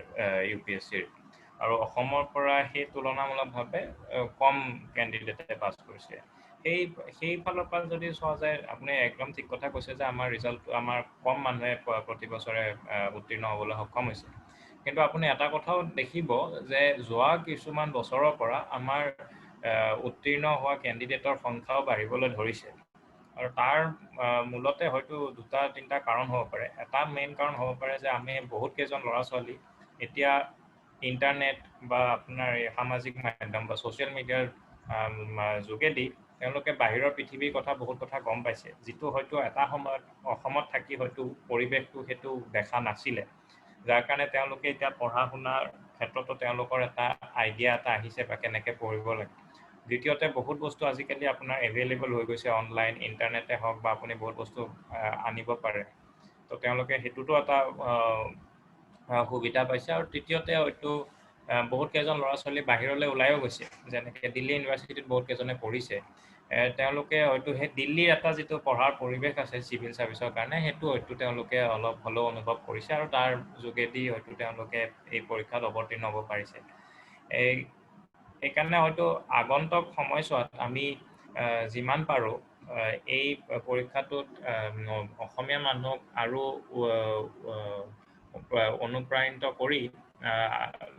এই পৰীক্ষাটোত অৱতীৰ্ণ হোৱাৰ বাবে আমি অনুপ্ৰেৰণা দিব লাগিব কাৰণ যিমান অসমীয়া মানুহ এই সিভিল সাৰ্ভিসত হয় এটো আমাৰ অকল ৰাজ্যখনৰ কাৰণে বেনিফিচিয়েল বা ভাল নহয় বহুত আমাৰ সিভিল সাৰ্ভিসত আমি অসমীয়া মানুহৰ আমাৰ অসমৰ পলিচি মেকিং বা অসম ৰিলেটেড যিবিলাক পলিচি মেকিং হয় সেইবিলাকতো আমাৰ এটা ভাল ইনফ্লুৱেঞ্চ থাকিব আৰু তাৰ কাৰণে ৰাজ্যখনৰ এটা বিশেষ লাভ হ'ব তো মই ভাবো যে অসমীয়া মানুহ থাকিব লাগে আৰু মই যিখিনি কথা ক'লো যে স্কিউড কিয় হৈ আছিল ইনিশিয়ালি হয়তো সেইকেইটা কাৰণ যে আপোনালোকে বহুত কথা গম পোৱা নাছিল আৰু এতিয়া লাহে লাহে ইন্টাৰনেট হওক বা বহুত ল'ৰা ছোৱালী বাহিৰত ওলাই যোৱাৰ কাৰণে হয়তো এতিয়া ধৰিব পাৰিছে এতিয়া আমাৰ মূল লক্ষ্য হ'ব লাগে যে যিকেইজন আমি এই পৰীক্ষাটোত সাকসেসফুল হলো বা উত্তীৰ্ণ হলো তেওঁলোকে আমি এতিয়া একলগ হৈ যিমান পাৰো এই কোচিঙে হওক বা মেটেৰিয়েল হওক বা সোৰ্স হওক এইবিলাক আমি অসমলৈ লৈ আনিব লাগে বা অসমত গুৱাহাটীতে হওক বা ডিব্ৰুগড়তে হওক বা কেইখনমান প্ৰমিনেন্ট টাউনত এই এটা পৰিৱেশ গঢ়ি তুলিবলৈ চেষ্টা কৰিব লাগিব। বেংগালোৰত ধৰক যোৱা 10 বছৰমানৰ ভিতৰত বেংগালোৰত এতিয়া ধুনীয়াকৈ এটা পৰিৱেশ গঢ়ি উঠিছে। সেইকাৰণে কৰ্ণাটকৰ মানুহখিনি আজিকালি দিল্লীলৈ নাযায়, তেওঁলোকে বেংগালোৰতে পঢ়িবলৈ আহে। সেইকাৰণে এনেকৈ আমি যদি গুৱাহাটীতো বা ডিব্ৰুগড় বা যোৰহাট বা আপোনাৰ বঙাইগাঁৱে হওক বা ৰঙিয়াই হওক, এনেকুৱা কিছুমান সৰু সৰু টাউনতো যদি আমি কিছুমান এনেকুৱা এটা পৰিৱেশ গঢ়ি তুলিব পাৰোঁ, সেইটো হয়তো এটা খুব গুৰুত্বপূৰ্ণ হ'ব। আৰু শেষত ক্লজিং ৰিমাৰ্ক হিচাপে মই ক'ব খোজোঁ যে মই এই পৰীক্ষাটোত উত্তীৰ্ণ হৈ মই ভাবোঁ যে মই কষ্ট কৰিছিলোঁ হয়, কিন্তু তাতকৈও হয়তো এটা ভাগ্যৰো কথা থাকে। সেইকাৰণে মই নিজকে নাভাবোঁ যে মই নিজে খুব ডাঙৰ এটা কাম কৰিছোঁ। আৰু ইয়াৰ পিছত আৰু বহুতো কিছুমান প্ৰত্যাহ্বান আহিব। হয়তো অসমত থাকিব পাৰিলে মই হয়তো অসমৰ কাৰণে আৰু বহুত কিছুমান কাম কৰি যাব পাৰিম, বা অসমৰ মানুহখিনিৰ লগত মই ওতঃপ্ৰোতভাৱে জড়িত হৈ থাকিব পাৰিম, সেইটোৱে মই আশা ৰাখিছোঁ। আৰু মই এই চিভিল ছাৰ্ভিচৰ পৰীক্ষাটোত যিমান অসমীয়া মানুহ আহে, যিমান অসমীয়া ল'ৰা ছোৱালী এইটোত আগবাঢ়ে, মই অতিকৈ সুখী হ'ম। আৰু মই তেওঁলোকক যিমান মোৰ সামৰ্থ্য অনুসৰি যিমান সহায় কৰিব পাৰোঁ মই প্ৰস্তুত আছোঁ। মই মোৰ ফেচবুকতে হওক, মোৰ টুইটাৰতে হওক, বা মোৰ ইমেইলটো হ'ল মোৰ aranyaksoikia@gmail.com, মোৰ ফুল নেম @gmail.com। সেইটো তাতে আপোনালোকে যিকোনো প্ৰশ্ন বা যিকোনো কথা লিখিব পাৰে, আৰু সংবিধানতো সুধিব পাৰে, কাৰণ মই সংবিধানৰ লগতো জড়িত হৈ আছোঁ। মই যিমান পাৰোঁ সহায় কৰিবলৈ প্ৰস্তুত আছোঁ। আৰু মই এইকেইদিনৰ ভিতৰত মোৰ যিটো এটা ব্লগ আছে, মই তাতেও এই অহা 1-2 সপ্তাহৰ ভিতৰত মই মোৰ নিজে কি ধৰণে পঢ়িছিলোঁ, কি বুক লিষ্ট, কি মেটেৰিয়েল মই ব্যৱহাৰ কৰিছিলোঁ, সেইটোৰ ওপৰত মই বিতংকৈ এখনি লেখা উলিয়াম বুলি ভাবিছোঁ। আৰু সেইটো মই নিজৰ ব্লগত মই আপলোড কৰি দিম, যাতে সকলো মানুহে পঢ়িব পাৰে। মোৰ ব্লগটো হ'ল aranyaksoikia.wordpress.com, তাতো আপোনালোকে সেইখিনি চাব পাৰিব। তো মই এইখিনিকে কৈ পেলাই মই মোৰ ফালৰ পৰা মই এইখিনিয়ে ব্যক্ত কৰিছোঁ। আৰু সংবিধানে এই অনুষ্ঠানটো অৰ্গেনাইজ কৰাৰ কাৰণে মই সঁচাকৈ বৰ সুখী, আৰু ধন্যবাদ। ধন্যবাদ আৰণ্য। মই এতিয়া আমাৰ তৃতীয় পেনেলিষ্ট ঝৰ্ণা পাটগিৰিৰ ওচৰলৈ আহিব বিচাৰিছোঁ। বাইদেউ, আপোনাৰ পৰা মই জানিব বিচাৰিছোঁ যে আপোনাৰ কৰ্মজীৱনৰ অভিজ্ঞতা কেনেকুৱা। আপুনি অলৰেডি কৈছে কিছু কথা, আৰু যদি অলপ ক'ব পাৰে যে কৰ্মজীৱনৰ অভিজ্ঞতা কেনেকুৱা, আৰু ফলাফল ঘোষণা হোৱাৰ পাছত আপোনাৰ কি অভিজ্ঞতা আছিলে, এইটো আমালৈ প্ৰশ্ন আহিছে যে কেনেকুৱা অনুভৱ কৰিছিলে, সেইটো যদি ক'ব পাৰে। আৰু তাৰ লগতে এই গোটেই ছেশ্যনটোৰ ক্লজিং ৰিমাৰ্কছ কিবা যদি আছে আপোনাৰ। Thank you. ফলাফল ঘোষণা হোৱাৰ লগে লগে it was really overwhelming, কাৰণ চিভিল চাৰ্ভিচ এক্সাম ক্ৰেক কৰাটো মোৰ এটা জীৱনৰ লক্ষ্য আছিল। আৰু অকল মোৰে নহয়, মোৰ দেউতাৰ, মোৰ মাৰ, মোৰ ভণ্টিৰ এটা লক্ষ্য আছিল যে মই এজন ACS বিষয়া হ'ব লাগে। যিহেতু মই দিল্লীত থকা সময়ত UPSC দিবৰ কাৰণে ইচ্ছুক নহ'লো, যদি অসমত অহাৰ পিছত মোৰ ঘৰৰ মানুহে একচুৱেলি মোক ক'লে যে তুমি ACS হ'ব লাগিব। যদি তাৰপিছত যেতিয়া মই চবৰে আশাটো পূৰণ কৰিলো, আৰু লগতে নিজৰ যিটো মোৰ অফিচাৰ হ'বৰ কাৰণে মই এতিয়াও ভাবা নাছিলো। মইতো যেতিয়া মই চিভিল চাৰ্ভিচৰ কাৰণে প্ৰিপেয়াৰ কৰি আছিলো, তেতিয়া মই কলেজত চাকৰি কৰি আছিলো। আৰু মই কি কৰিছিলো, এই অংগনবাড়ী চেণ্টাৰবিলাক আমাৰ ঘৰৰ ওচৰে পাজৰে থকা, তাত গৈ পেলাই এনেই ল'ৰা ছোৱালীবিলাকৰ লগত বহো, বা ভলেণ্টাৰীলি মই ট্ৰাষ্টি স্কুলবিলাকত গৈ পেলাই ক্লাছ লওঁ। যদি সেই বস্তুটো এনেই অট'মেটিকেলি আছিলে, মোৰ অফিচাৰ হোৱাৰ একো ইচ্ছা বা মই কোনোদিন কোনো দেখা নাই। আৰু মই ইমান নাজানিছিলো যে চিভিল চাৰ্ভিচত অহাৰ পিছত মই মেজিষ্ট্ৰেট হ'ম এণ্ড অল, ইমান মই ভাবি পেলাই অহা নাছিলো। I was just wanted to join with the public service. কিন্তু আৰণ্য শইকীয়াই বহুত হাম্বলি যিটো কথা কৈছে যে ভাইটিৰো এটা কথা আছে, আৰু হয়তো পাব্লিক চাৰ্ভিচৰ প্ৰতি থকা মোৰ সেই আসক্তিটোৱে ভাইটিখন বনাই দিলে। আৰু আজি ফাইনেলি মেজিষ্ট্ৰেট হিচাপে কামৰূপ মেট্ৰৰ ইলেকশ্যন অফিচাৰ হিচাপে মই বৰ্তমান কৰ্মৰত। আৰু প্ৰথম যিটো মোৰ অভিজ্ঞতা যে মাৰ্ঘেৰিটাত মই এছিষ্টেণ্ট কমিশ্যনাৰ আছিলো, আৰু সেইখিনি সময়ৰ অভিজ্ঞতাটো খুবেই মানে ভাইব্ৰেণ্ট, আৰু ভালেখিনি মই স্কোপ পাইছো। তাত বহুত চিভিল চাৰ্ভিচ এছপাৰেণ্টক মই আমাৰ গভৰ্ণমেণ্ট কোচিং চেণ্টাৰ এটা আমি নিজৰ ফালৰ পৰা খুলি পেলাই প্ৰয়াস বুলি, তাৰ পৰা আমি সিহঁতক কাউন্সেলিং কৰিছিলো। আৰু তেনেকুৱা ধৰণৰ ভালেখিনি মোৰ এক্সপিৰিয়েঞ্চেছ হৈছে প্ৰথম পষ্টিঙতেই। আৰু মইতো এতিয়া ভালেখিনি জুনিয়ৰ লেভেলৰ অফিচাৰ হয়, এতিয়াও লাৰ্ণিং ফেজতে আছো অফিচাৰ হিচাপে কিন্তু এইটো হয় যে পঢ়া সময়ত বা প্ৰিপাৰেচনৰ সময়ত আই ৱাজ ভেৰি চিৰিয়াছ আৰু ছেকেণ্ডলি এইটোৱেই কথা ক'ম যে যিকোনো মানুহে যেতিয়া চিভিল চাৰ্ভেণ্ট হ'বৰ কাৰণে যেতিয়া ইচ্ছা কৰে তেতিয়া বস্তুটো এইটো মনত ৰাখিব লাগে যে এইটো পাব্লিক চাৰ্ভিচ হয় আমি পাব্লিকৰ কথা ভাবি পেলাইহে এই কামটো কৰিব লাগিব যদি জব ছেটিছফেকশ্যনটো নাথাকে তেতিয়াহ'লে আমি আমাৰ চাৰ্ভিচটো ৰেণ্ডাৰ কৰিব নোৱাৰিম আমাৰ চাৰ্ভিচটো বহুত টাফ হয় যদি এচিএছ বিষয়া হোৱা যায় তেতিয়াহ'লে আমি বিভিন্ন ধৰণৰ চব বস্তু এতিয়া যেনে অভিডৰ সময়ত আমি চব কোৱাৰেণ্টাইন চেণ্টাৰ অভিড চেণ্টাৰ সকলো ধৰণৰ মেজিষ্টেৰিয়েল ডিউটিবিলাক আমি ডিছপাচ কৰিছো গতিকে এইটো হয় যে এচিএছ এজনৰ জীৱনটো ইমান ইজিটো নহয় এইটো মানে খুব চেলেঞ্জিং হয় সদায় ষ্ট্ৰেছফুল হয় কিন্তু সেইখিনিৰ মাজতে যেতিয়া জব ছেটিছফেকশ্যন থাকে যেতিয়া নিজক লৈ পেলাই সুখী হ'ব পাৰি যে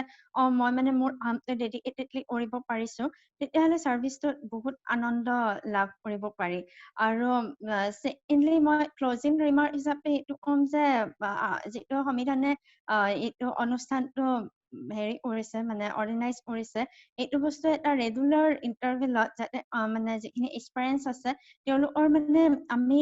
মানে তেওঁলোকৰ কাউন্সেলিংটো আমি ৰেগুলাৰ ইণ্টাৰভেলত কৰি যাব পাৰো তাৰ কাৰণে মই সংবিধানৰ সমূহ কৰ্তৃপক্ষই মই অনুৰোধ জনাম যাতে এইটো মানে এটা ইণ্টাৰভেল ৱাইজ যাতে হয়